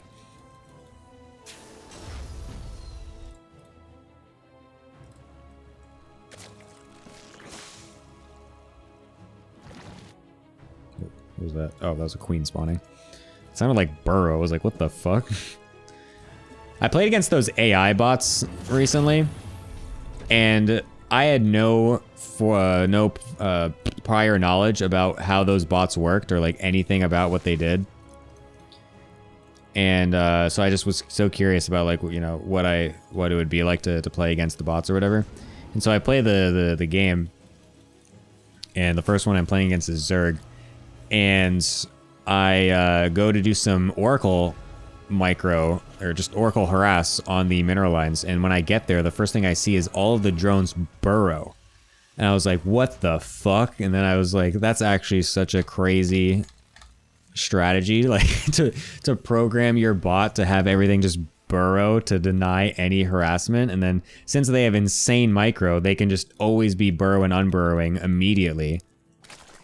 And then later on, once they get roaches out, the roach burrow micro is also insane. So I'm like attacking with like a Zealot Archon attack or whatever, and then they're just individually burrow microing all of their roaches, and like then also individually split microing backwards versus all of them. And I was like, holy shit, this is actually kind of crazy. I still won because I'm a fucking beast, but just the way that the bots manage the game is such an interesting thing. I just never would have even thought that. Never in my life would I have conceived of something going early burrow as a means of defense.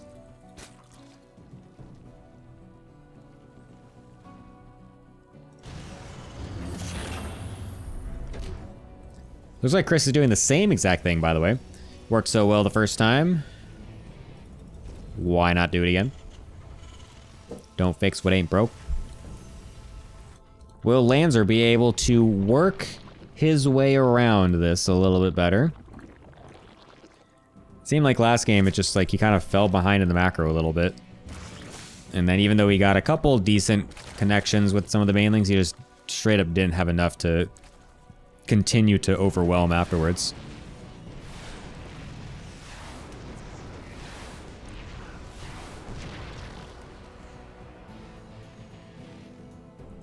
Liberator gonna get into the main base. Lanzer, despite playing against its exact same build last game, still not prepared for it. Loses 3 drones, 4 drones, 5 drones, 6! Sorry, that's a larva, 2 larva, 3 larva, 4, and 5, and 6.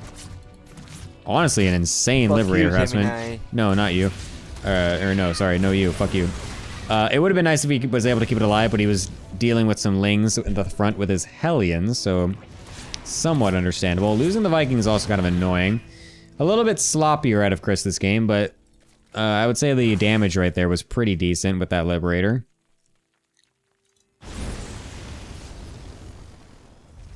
But again, it's just like there's just so much more potential that you can get done with that if you just unsiege it and then just send it back, and then a minute later, when they forget about it, put it back in again.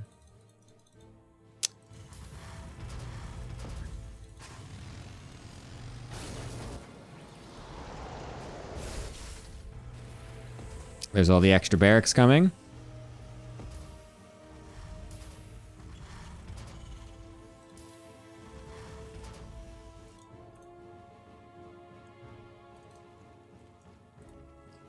So yeah, we're gonna get basically identical scenarios here. Even down to the amount of damage that the Liberators did. The Liberator last game also killed basically 5 drones. Don't know if they killed that larva. They definitely did not kill that larva, so that's probably just better damage in general, so. I mean, the fact that we are now doing basically the same thing with essentially the same amount of, if not more damage, and on a smaller map. I mean, I'm not really sure I'm feeling this for Lanzer, to be honest. This wall is not complete.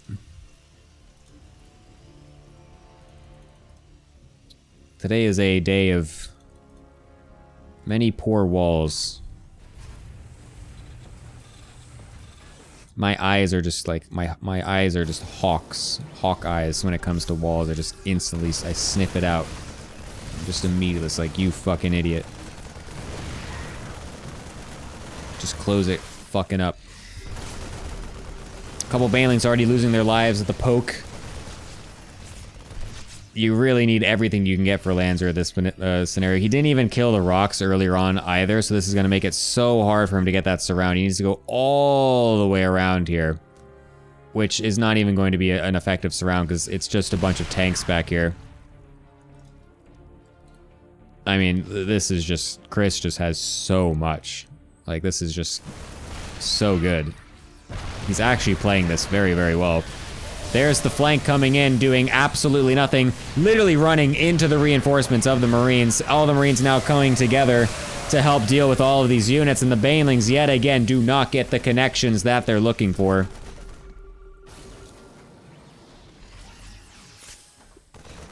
And that's about going to spell it. Yet again, we're having an identical game 2.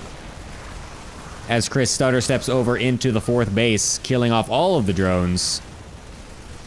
It's just a couple Hydras left right now. Banelings getting morphed in the front of the army and then canceled. And that is the GG. A nice 2-0 coming from my boy, Mr. Chris. Putting Brain Aneurysm up at a 3-1 score line. So sick, so based. We're just gonna need one single map to send us to another victory. And what a great victory that would be. Oh my gosh. Chris with an incredible series. Let's go ahead and over to our wonderful analyst desk to see what they all have to say about that incredible series of identical games. Hello, my people. No. Hello. No. No. No. Yeah.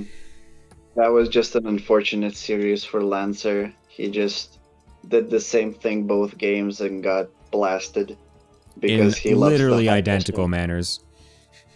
Pool 3 gameplay at its finest. Yeah, just It's time to spam the GIF. You are pool 4 to Lancer. Oh shit. Because he was so happy about being pool 3. so Yeah, you that's can yeah, that's right. He was really happy about that. That is correct. He was like, Yeah. finally I can play the game. finally That's he so cannot funny. get cannon. Yeah. I just imagine Lancer goes back to pool 4 and gets cannon rushed by Echo and somehow loses, even though Echo cancels like 3 cannons in the process by accident and doesn't make a port for the first like 3 minutes. Like, I just look forward to Lancer just getting blasted in ZVP again and getting traumatized and making an early pool in all matchups because of it. Okay, imagine if Lancer get proxy robot off of the face of the earth. Yeah. Oh, Lancer is In really just PvZ. having a rough go of it in these 2 seasons of ATL, not gonna lie. at least he woke up for this match. Very true. That's a W right there. Yes, he commits at least, so that's nice. He's better than Slip in this form. Also At true. least. I just So- imagine this picture. I just imagine this picture of Lancer like going back to pool 4 and Arden just opening his arms, screaming, "Welcome back, my dear!" and Lancer screaming in pain. No.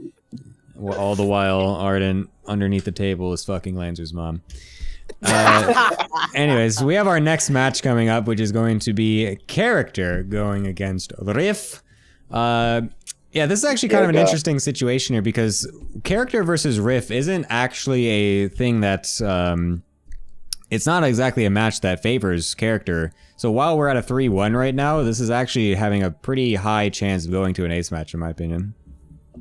There have been too many ace matches in the recent weeks. I feel like, we were cruising at a 0, then the first one happened, and suddenly like 4 more ace matches suddenly happened. Then Lorimbo started his whole rant of just, I want to get paid. Gemini. Gemini, why are you paying me? Yeah. Yeah. Because I don't want Character to. is playing random, right? What's that? I think Character is playing random, right? No, he No, plays Protoss. Protoss. He's chosen Protoss this season. Oh, dear God. Yeah. Well, if the series versus Echo can tell me anything, is that Character just goes like very greedy and then very defensive to compensate for his lack of macro. Like, because he went like I think Well- Nexus into target Robo. One game I that, saw him like- playing PvT, he proxigated into not proxigating into losing. TLDR cringe builds. Riff 2.0. I'm calling it. I mean, honestly, Riff like the TVP is the Riff's best matchup as far as I know. Yeah, I mean he's quite solid in it for his skill level for sure. He's got some difficult builds to play against in his arsenal. He can For lose in pool weird 4. ways though. Yeah, Riff is very good. Like if he gets like his place in the game, Like Yeah. if Go he ahead. doesn't fuck up the early game due to his own mistakes or something, then he feels good. Yeah, if he also doesn't get like just that. completely thrown off though, because if you put him in an awkward spot, he will leave the game. Yeah, because he Yeah. doesn't know how to judge it right. Yeah, exactly. Riff doesn't know how to properly play Terran, and you're supposed to stay in until you have like about 13 supply roughly. It could be lower. On average, It's like- plus or minus yeah, 2 or on 3. average, exactly. They're So- like the Azura would be the perfect Terran player. Yeah. It's true. If he just macros a little bit more. If he just gets one more disruption! Okay, anyways. This Don't one worry, stalker will well- win against 20 stalkers of Eba. He micros the medevac and puts the Marauder in the medevac and unloads it. Oh my god, what peak gameplay. Oh my god. Oh no, he loses to medevac to 20 stalkers. Yeah, anyways, hopefully there's a very... I mean, this game is probably going to have the least amount of cope imaginable because Riff is in it, so that's always good to know. But yeah, so you guys are both saying Riff 2-0? There's a problem. There's a problem. Yeah, I'm saying Riff 2-0. Character is the person with the most cope imaginable as well. Is he? Yep. Okay. At least every time I saw him, like, he wouldn't leave until, like, he's on one base. Like, with, like... Very cool. No What's production your left. prediction, Ryan? My prediction is 2-0 for Riff. Okay. Big. Fair enough. Alright, well, hopefully they can at least have some entertaining games. I feel like Rift's games are usually always entertaining, so that's always good. So yes, I'll see you guys after, perhaps before an ace match, if we get there or not. But anyways, I'll see you then. So, we find ourselves in our last match, potentially, of the night. With Riff against Character. My team only needs one single win to put this in the bag. This is going to be an extremely stressful best of 2 for me because Character absolutely plays like a monkey. And, yeah, I have no idea what to expect out of this. I have absolutely no idea. Except for the fact that I do know that Riff does have his number generally. They play a decent amount of practice games and stuff like that. And Character is usually the one very much so... Or sorry, did I say Character? Riff is the one that's very much so in the lead in that score.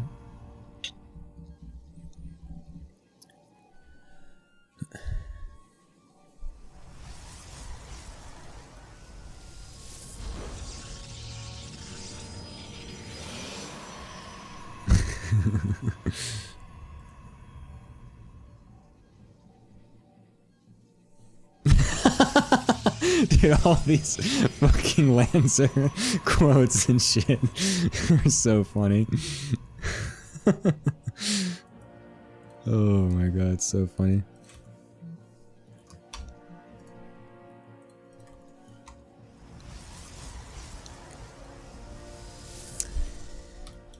Anyways. Character. Not going for the Reaper Cliff Wall, which is interesting. Luckily for him, Riff doesn't really go for Reapers anyway, so that's fine. Oh, cringe! Ew! Ew! Ew! Ew! Fucking one base wall off.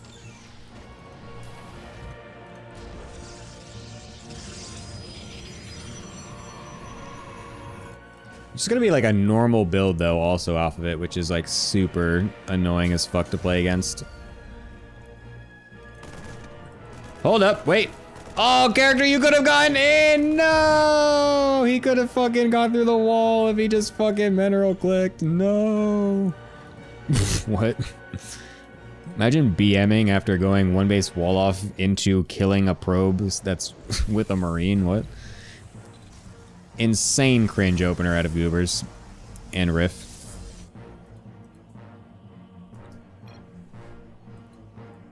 Why is he walling off Mirax expand? Because it doesn't look like he's expanding. That's the thing.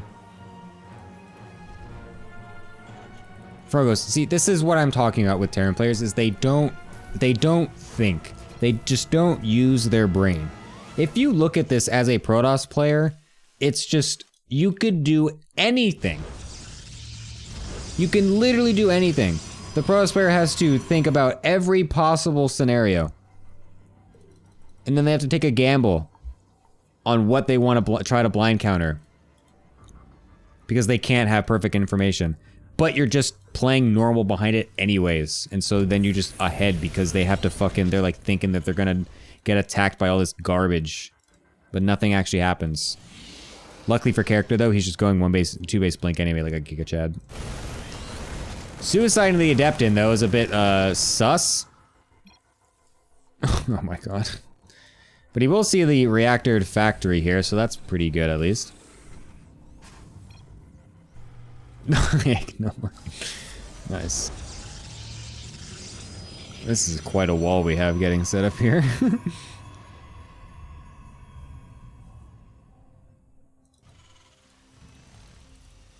Yeah, that is interesting. Another reactor on the barracks here. Wonder what that's going to be for. Oh, it's a Hellion drop. I love Gemini, you know? The classic Riff Hellion drop. Fuck, I didn't tell character about this. Shit. I forgot. Shit. God damn it. He's doing, oh yeah, that's right, he does this shit. He does like a 6 Hellion, like, or whatever, like bunch of Marine drop thing. That is what his meme is here. If you don't have a battery, then this just giga-fucks you. And unfortunately, character is not making a blind battery. Oh, Cloak Banshee follow-up as well. But luckily there are observers coming out, so that will be good at least for character there. Would love batteries. Would just love some batteries right now. Oh, I think he thinks it's a Widow Mine drop or something, I think. Oh, here come all the Hellions into the natural, and the main is gonna get a Marine drop as well. Hellion's gonna be able to get sick damage at the natural here. Holy shit. Character just hold positioning the probes. Everything getting drawn down to the nat. The medevac has been completely forgotten about, but 11 probes getting killed off is an excruciating amount of damage, really. And character's not even thinking about this medevac drop going into the main base either. Oof. Oof. Oof. Oof. The recall getting forced out. Not able to blink either in time, so it doesn't even get the medevac. 29 SC, or 29 probes. This is brutal. He did F2 both the observers back though, so that's kind of hilariously awesome. As he will have both of them now in position to deal with any banshees. Thank you. Holy shit, this wall. Riff is building a wall and is gonna make character pay for it. Jesus Christ.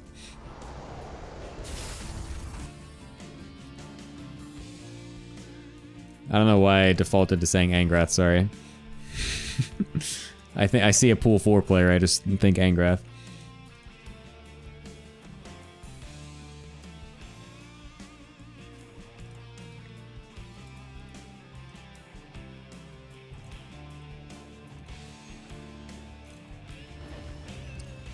Marines coming back into the main base as the Banshees go off into the natural. Plenty more probe damage is bound to be happening here, as nothing is in position to deal with anything correctly. Oh my god, it's a massacre. Oh my god, it's just gonna end the game? Question mark? Oh my god, there's a warp prism with 4 stalkers in it. What the fuck? What is this gonna do?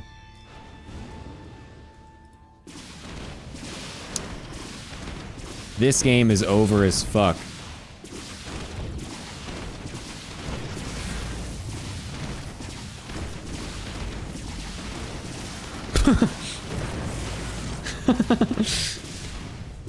That was funny.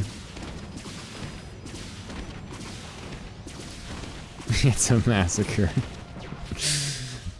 Oh.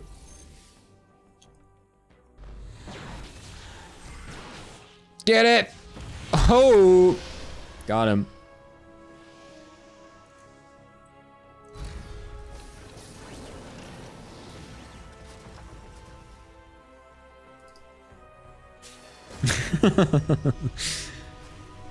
As an Alutin once said, if we just chrono boost the probes. Hold up. If we just chrono boost our probes, we can find a way back into this game.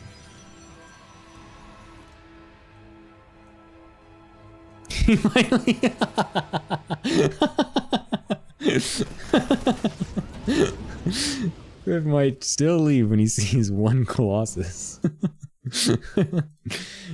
There's always the chance that Riff GG's out.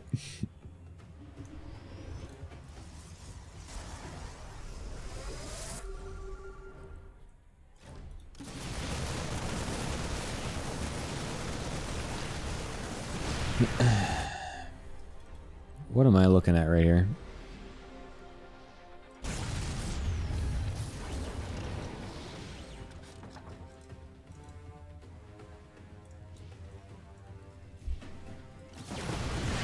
Holy shit. Characters coming down to fight this? No shot.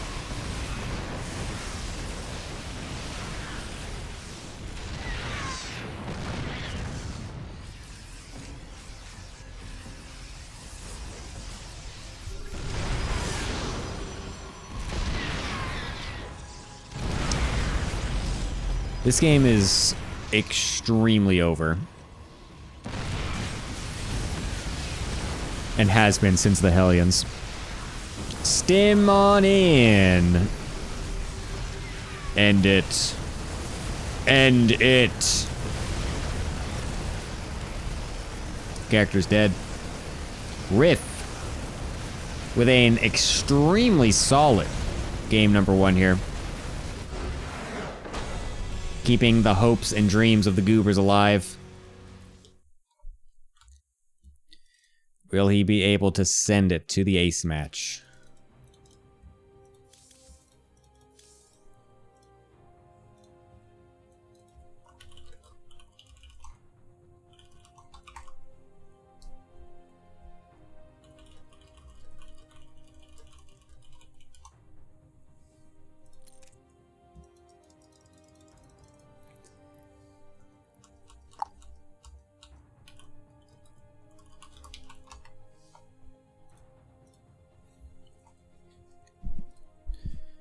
All right.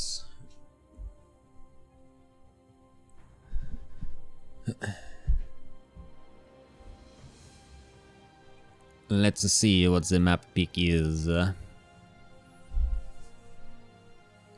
ba, ba, ba, ba, ba, bum. Ugh.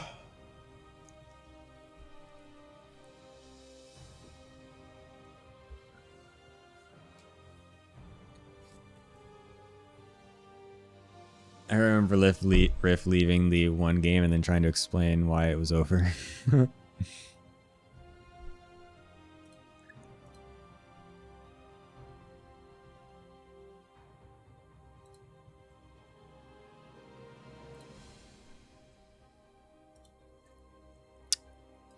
Mr. Character has disappeared.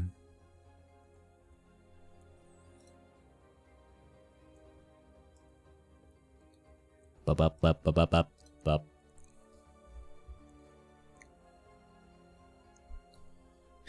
You thought the series was over? No.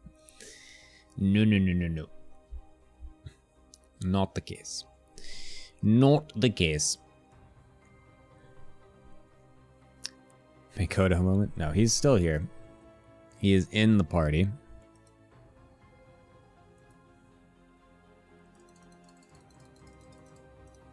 Character went to get his copy of the Great Protoss Book of Bullshit.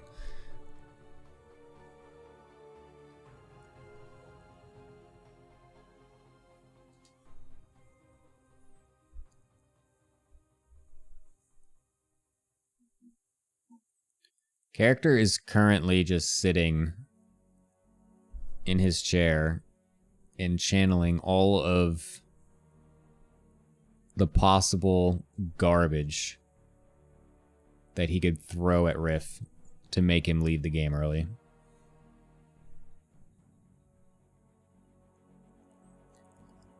I did not ban random. Character chose to not play random anymore. Yes, I know, Angrath. I saw that game.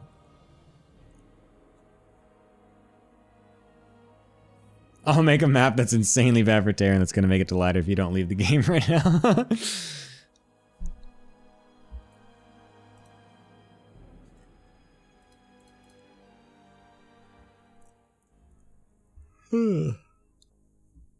Alright. Next map pick is Grezvan.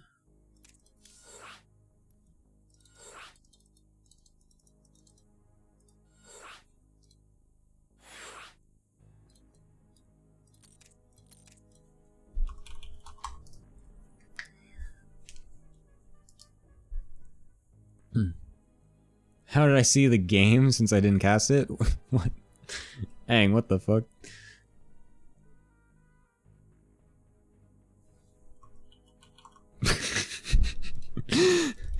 Character says, if you were talking, I forgot that I blocked you after the second goober spam. So based.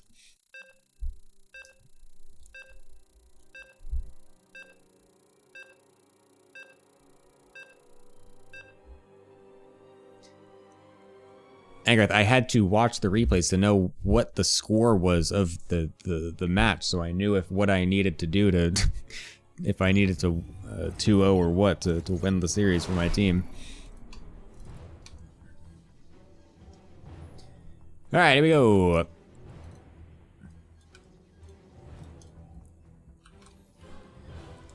Into our next match. No, he forgot to say it, and then he was asleep when I woke up.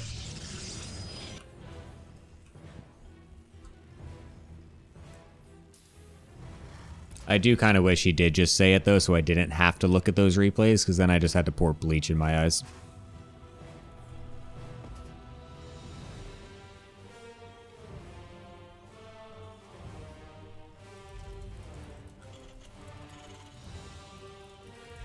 That one base one mothership was really just a sight to behold. No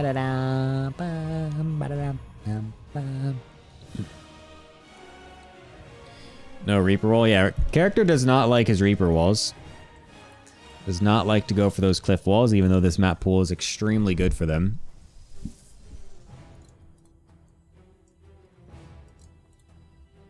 Riff not going for a cringe one base wall off. Very much more based by him. This map is easiest Reaper wall? No, that's incorrect. Neo Humanity is.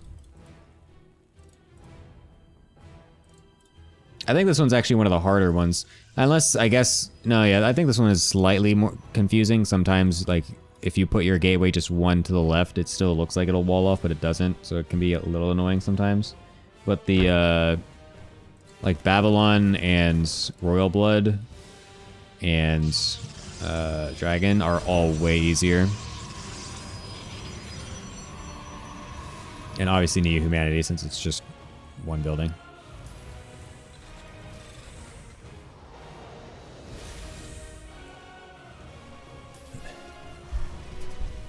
If you misplace the pylon, yeah, but no, the pylon's not hard to misplace. You just put it right here in this little corner. It's like, no, that's not the hard part. That's sometimes I forget if the gateway is supposed to be like here or if it's supposed to be like here, but it's supposed to be here. Gemini, you're cuter than me, you know? Craigie Ducklings with the raid, thank you. Welcome.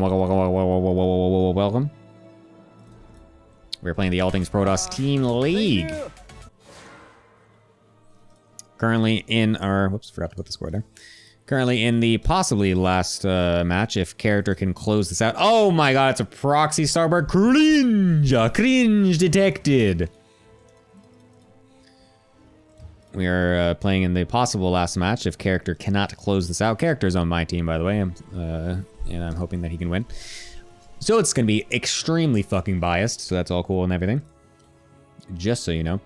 This time it's not going to be the Marine Hellion drop, but just going to be the Proxy Hellion drop. Seeing a factory in the wall should be able to figure out that that's probably a reactor yet again. And I hope that this time character is prepared to deal with Hellions in his base. We'll be able to see that. Why did he lift the... Oh, I was like, why did he lift the factory to let the Hellions out? That doesn't make any sense at all. Character, unfortunately, losing the Adept again is not exactly the greatest thing. will be going for his gateways. Unfortunately, still not making any batteries, even though I literally told him to at the end of that last game. That's... God fucking damn it! Oh! Oh! Here they come. Into the mineral line, and he's lining them up! Oh! Shit.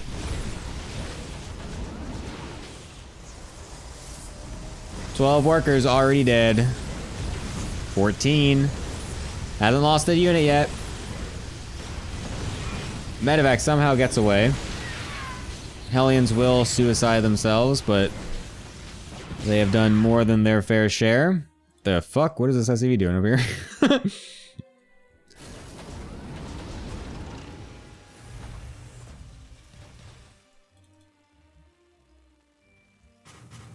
Something tells me that character had the, did not have all chat enabled in the menu screen.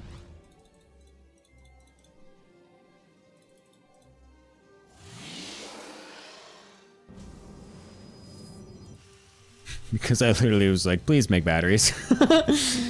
They're just such good things to build, just please build them. Second game, doesn't build them. Yeah, there we go, a little bit late. Anyways, yeah, this is not exactly going to be a good spot for character going into this. He's also not even chrono boosting his probes constantly to get that worker production back, which is also a bit rough. Gonna instead go across the map with his couple stalkers and an immortal to see if he can do anything, and the answer is he can't.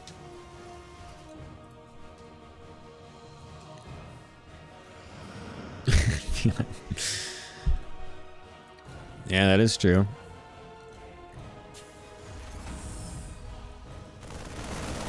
What? Bum bum bum bum bum.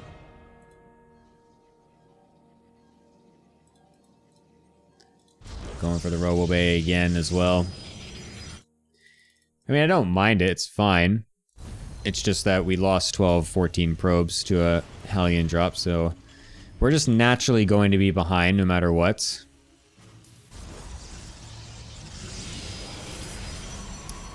To be fair, we did not lose as much as the first game. This is, but like, if he had just chronoed his probes afterwards, it's honestly like, it's bad, but it's not that bad. Because Riff always forgets to make SCVs and always gets stuck at a low SCV count. And so you can catch up to Riff on SCVs definitely easily. And then you find yourself in a spot where you might actually be able to pull away with the win. Unfortunately, the character has been extremely supply blocked for the last like 2 minutes.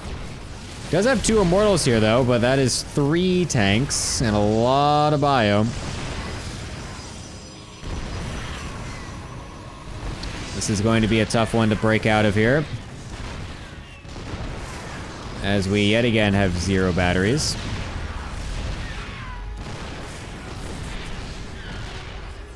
Losing the gateways at the front as well. Love Gemini, you know. Is going to stunt our production extremely heavily. And the Robo could also be next. Oh, the tank's getting closer and closer. The Colossus might even just die on spawn. Oh, character keeps clumping up all of his shit and just taking every single tank shot. Supercharged battery gets thrown down a little early as he now goes to try and break out. Blanking on top. That's not going to do it. That is not going to do it. Riff will tear in his way to a 2-0 and bring his team to an ace match.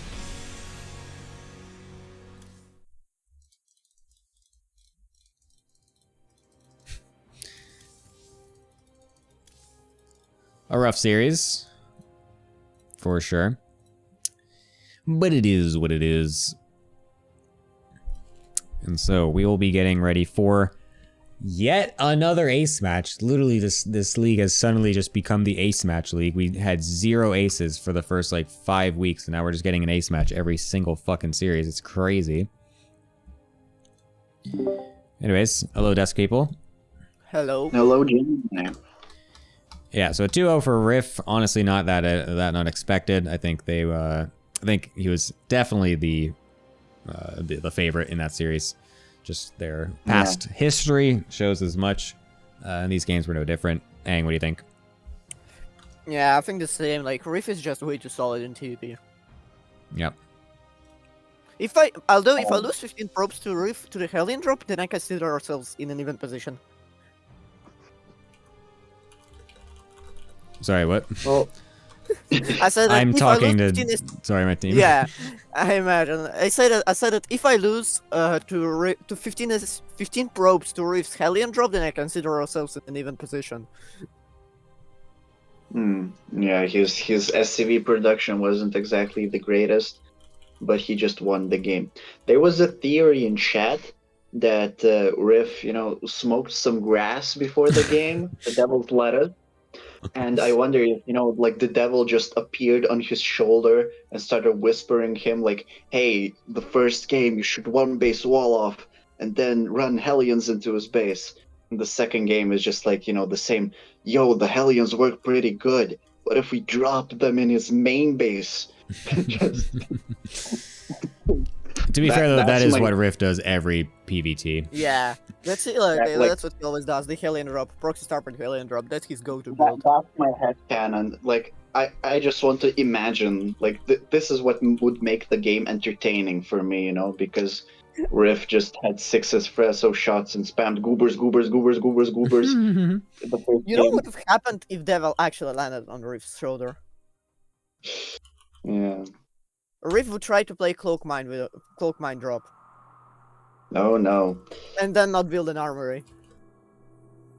Yeah. That was literally that's- two. sounds That was like- literally two devils on Riff's shoulders, Gemini and Jackie. You see where it went. Totally.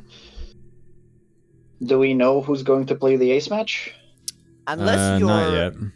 unless you know you Not can yet. read the minds, then not yet. But I assume that it's gonna be Gemini and probably Fiant. So if the teams were based, they would pick their lowest MMR players to play against each other. But I'm not sure if that's going to happen again. Well- Are the lowest MMR players Riff and Character right now? Yes, yes. Okay.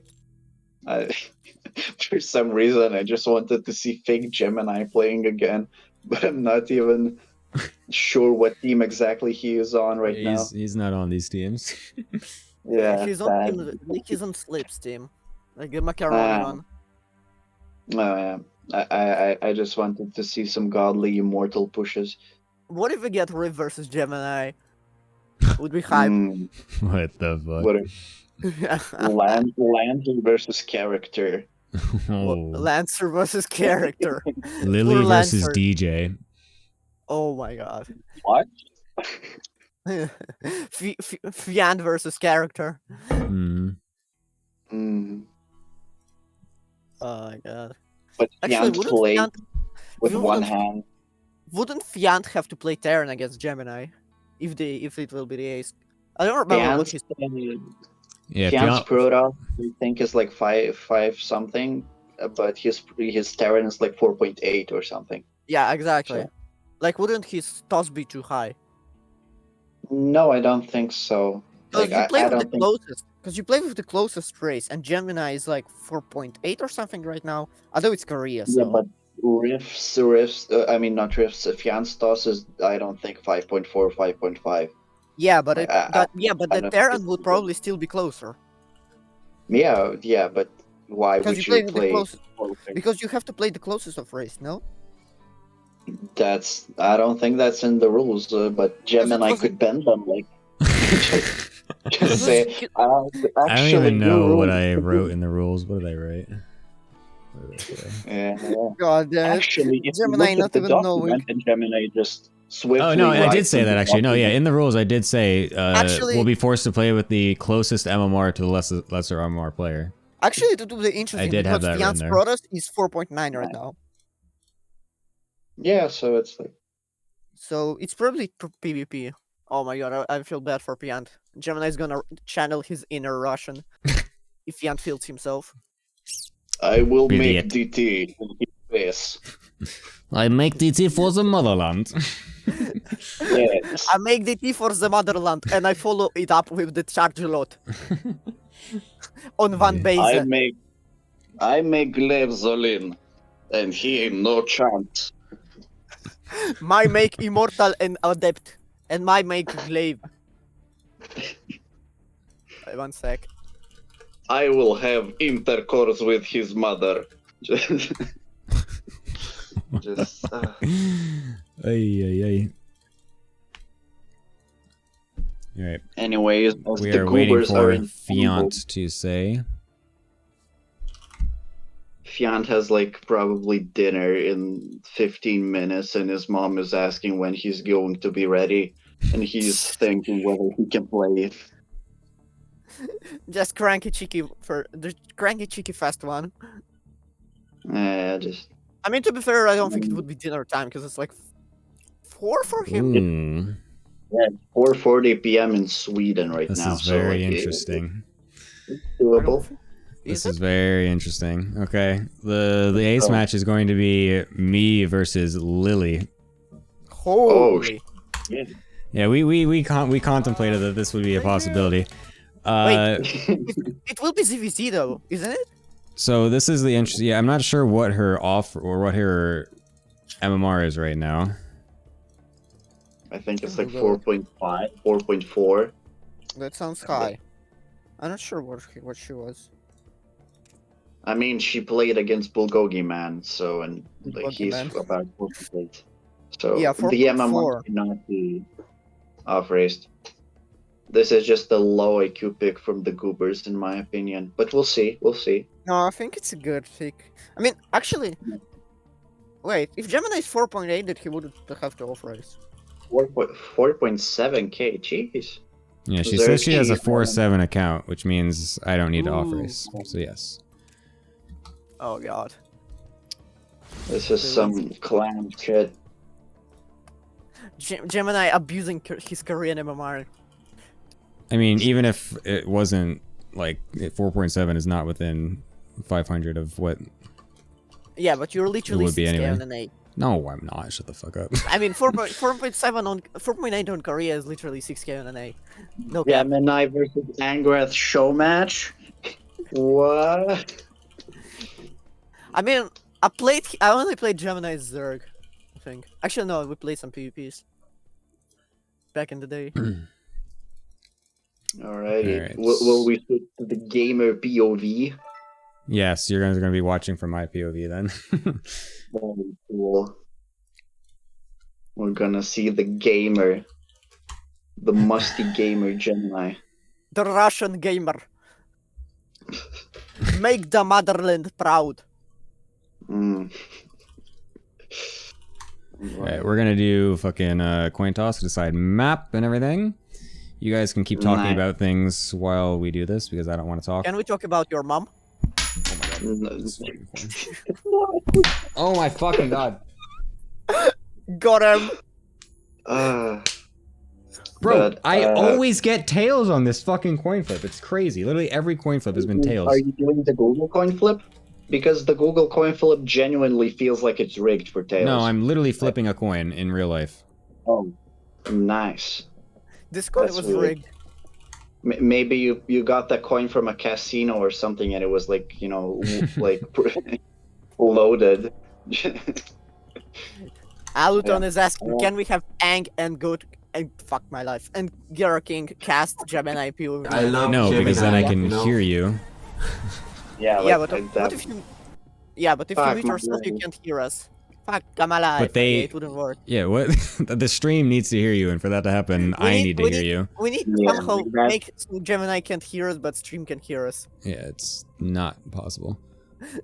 Take off your We don't headphones. have high enough- We don't have high enough production value for that yet. We just need Gemini to take off his headphones. Yes, I just take my headphones off so I can't hear the fucking game. What? Yes, exactly. Just play without sound. Hello? Yeah, to make the odds more even, you know. Ah. Who needs sound? Yeah, anyway? I wonder what map pick it's gonna be. Because if it's Gress one, it's going to be a 30. Well, it's not going to be a 35-minute macro game because Gemini will make Archons, Immortals, and Zealots and just aim on +2. On Babylon, it's going to be like some sort of rush probably. It's weird. I suggest don't know what we the Budos will absolutely drive Gemini. I suggest we absolutely get into Gemini's head right now, so he just keeps questioning his entire existence, like not knowing what Lily gonna do. I think it's fun if we get Neo-Humanity because Lily will 100% go for the rich gas base. Fact. Like that should be just the move. Or Like going for Proxy Hatch because Neo-Humanity is good for Proxy Hatch. I'm not sure honestly. Because Lily just makes Roach Hydra as I've seen from like a macro game. So if Gemini just like makes like normal units like I thought she only plays my sling.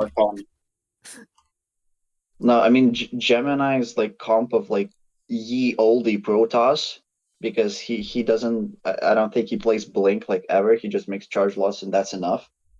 So Gemini's I think Lily yeah, like this just seems to me like a clean 2-0 for Gemini.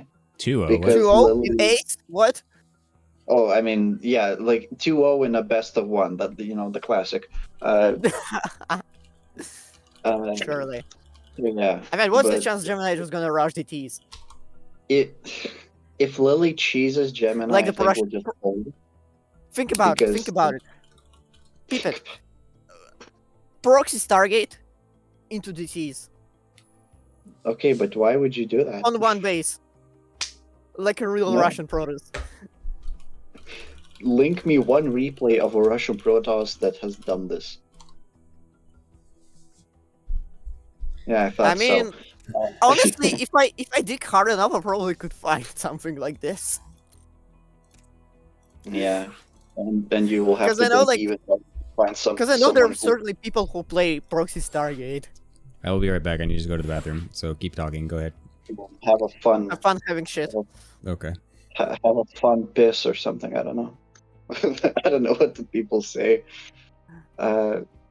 Anyways, chat. How are you doing? I can see it's lively and fun around here. Now if Lorimbo, if only Lorimbo was here, wouldn't even need Gemini for the show. Haruko, you're not considered a person, so. Hey, whoa! Only Chelch does those things. So. I'm doing okay. BBEX mag, no BBEX_mag. Yeah. Peter King being able to spill bullshit challenge impossible. God, I got such a boring analyst. Totally. Haruko, you're literally French and you're literally Swarm Host abuser. Like, if you wouldn't be #1 in the world, I would still blame you. GG. Yeah. So, okay, do you want to make like Lorimbo what does? He makes a bet on how long the game will be. I say it will end before the 7-minute mark. No, okay, before the 6:30. 6:30 is what I will say. I mean, what's your guess? I wanna know the map first. Then I will make a bet. Coward. Well, it's not cowardness. It's brain. I need to know the map. The map is Ancient Cistern, sorry.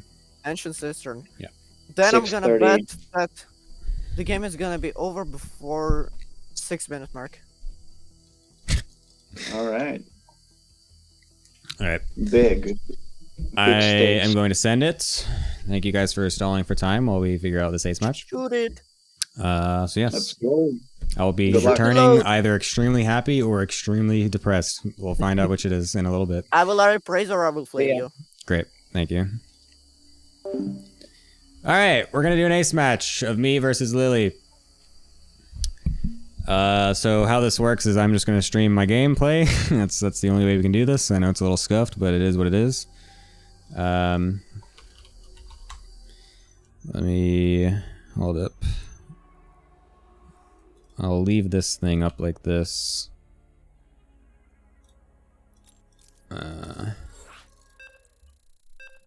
And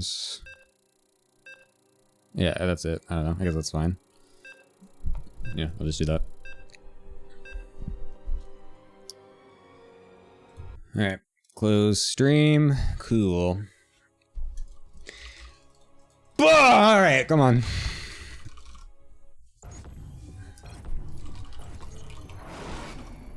I lost the fucking coin toss, so that's lame. The coin toss has literally landed on tails every single time this season. It's extremely cringe. I keep doing heads, assuming eventually it'll be heads, but it's just never heads.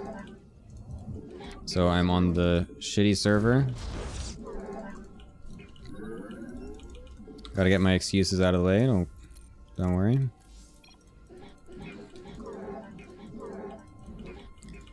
So I'm assuming she's just going to do some shitty cheese that I don't know how to defend because I hate cheese.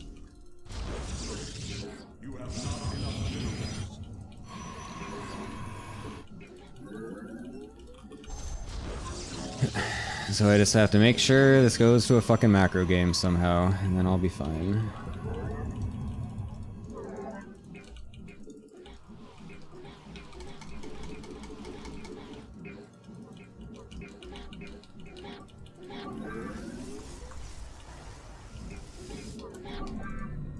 Yep, there's a classic meme.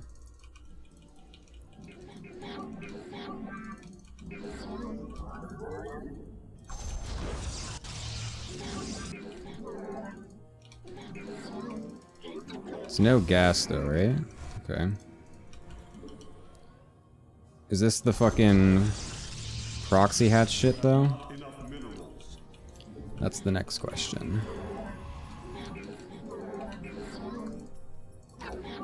Yeah, so this is what I was worried about. The fact that it might be proxy hatch. Yep, there it is.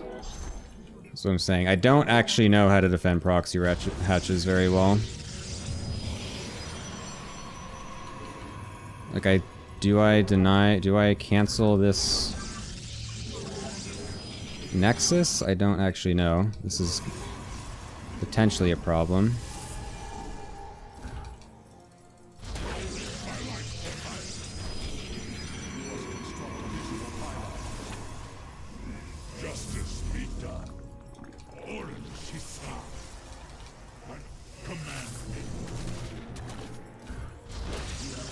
Holy shit, that's a lot of lings all of a sudden.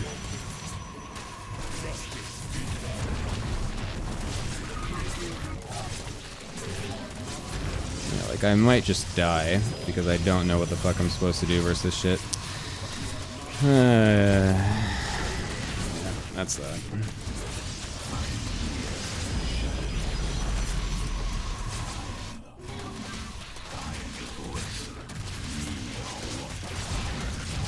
I literally said this too in the fucking chat. I was like, yep, I'm either gonna win this or I'm just gonna lose to a fucking proxy hatch. Like, yeah, whatever. Okay. Super cool. There it is. Super cool. That was awesome. Woohoo. We had an ace match, guys. Wow. That was sick.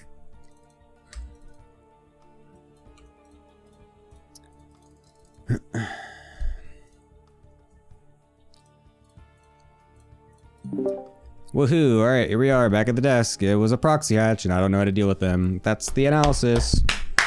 Yep. Yeah. Woo. When I saw what map it is, I instantly knew what build was gonna be. Yeah, I even thought that too when we picked it. I was like, yeah, she's probably gonna do that shit, but... Because like Ancient is extremely good for it.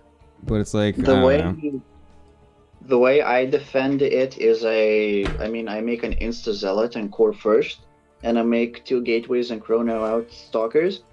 I pull a couple probes from the main base to contest the spines, and then just try to delay it as much as possible with batteries. Because the Forge just doesn't come up in time, but yeah, it was just a Zerg moment where you can make a hatch and then make spines and then make win. Yeah, Forge So doesn't it's really work against that, unless very cool. you like Ghost Forge Sagan or something.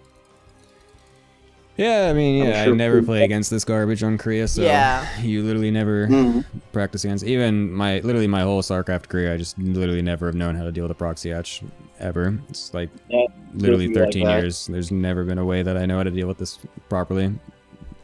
Yeah, like that's what I'm saying. This is like a gap in the StarCraft knowledge because all the pros like secretly somehow like this is my conspiracy. They secretly know how to defend it, but none of them like make any guides or videos on it, and they make up just some excuse. I so don't they think could they know keep how the to defend it. PM player more balanced and not like do something about it. I don't know. Okay, Like, okay. I don't think they know how to defend it because every time I see pro players play against proxy hatch, they lose to it. Like against spine rushes.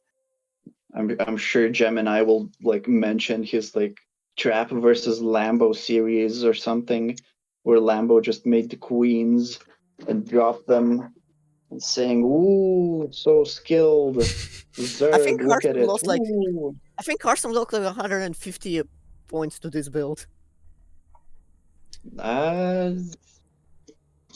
This is some fact checking which needs to be done, but Because doesn't remember, matter. he lost like 3 times. Mm. Oh boy, To don't Rainbow, you to love? Eric, and to Fiant. Yeah. I mean, ace matches this season have been very weird because most often like the one that is in the lower pool just wins. Oh, And not then you we then. had- Then with someone else. Yeah. But the holy hit versus Alaton was like the one I remember because of the burger date. At least Gemini didn't have a burger date that he needed to go on. Like Yeah, that's a plus. As if I would schedule a burger date at midnight Korean time. During the ATP team league. During the league that I host, organize, and created. The nightlife in Korea I hear that'd is be pretty hilarious. good, so yeah, that would be hilarious. Anyway, what are we analyzing here right now? Burger Nothing, dates? actually. Your mom. I'm now going to kick you off my stream so I can go shoot myself and play Valorant. And I'm gonna go to eat. Because I'm done analyzing your shit ass. Yeah. Actually, I'm not going to play Valorant. I'm going to play Doom. Because none of my Valorant shit. people are on. Just like you just got doomed. Yes. Which Doom are you gonna play? Eternal. Nice. Doom of Good luck himself. with that. Yep. That's very based. Indeed. I still need to play Doom Eternal. I keep wanting to do it, but I never downloaded You it. haven't watched SpongeBob. Watch SpongeBob first, okay? That's your homework. Yeah, that's also true. That's true. I mean, I still need to play Echo first as well. Yeah, but Echo doesn't have the like rotten chicken buff. So I'm not sure how it's gonna go. But yeah. Then I play Anyways. Lambda this thing as well. Anyways, Fun. piss off out Right. of here, Gemini. Get the fuck out of here, you bitches. Let me be sad and No, you actual twat. Thanks for having us on the desk. Thank you, guys. Really I told it first, so you're the one pissing off. Lol. And Anyways, thank you guys for joining me on the desk. Appreciate it. Yeah, Thank you for hosting, Ginny. of course, as always. I'll see you guys later. Bye bye. Later. Alright, that's that. Shitty ass ending to this series, but that is how it is. I will see you guys later. Let's see, who am I rating? Oh my god, my voice. Fuck.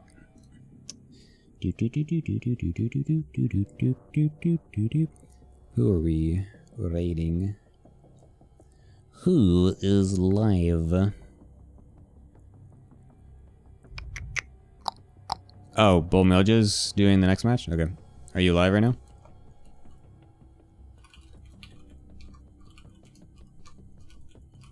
Are you live? Okay, cool. Alright, I'll see you guys later. GG's and goodbye. We will have the next final match of the All Things Pro Team League tomorrow at the same place, same time. So please do not miss it. I will see you then. Goodbye.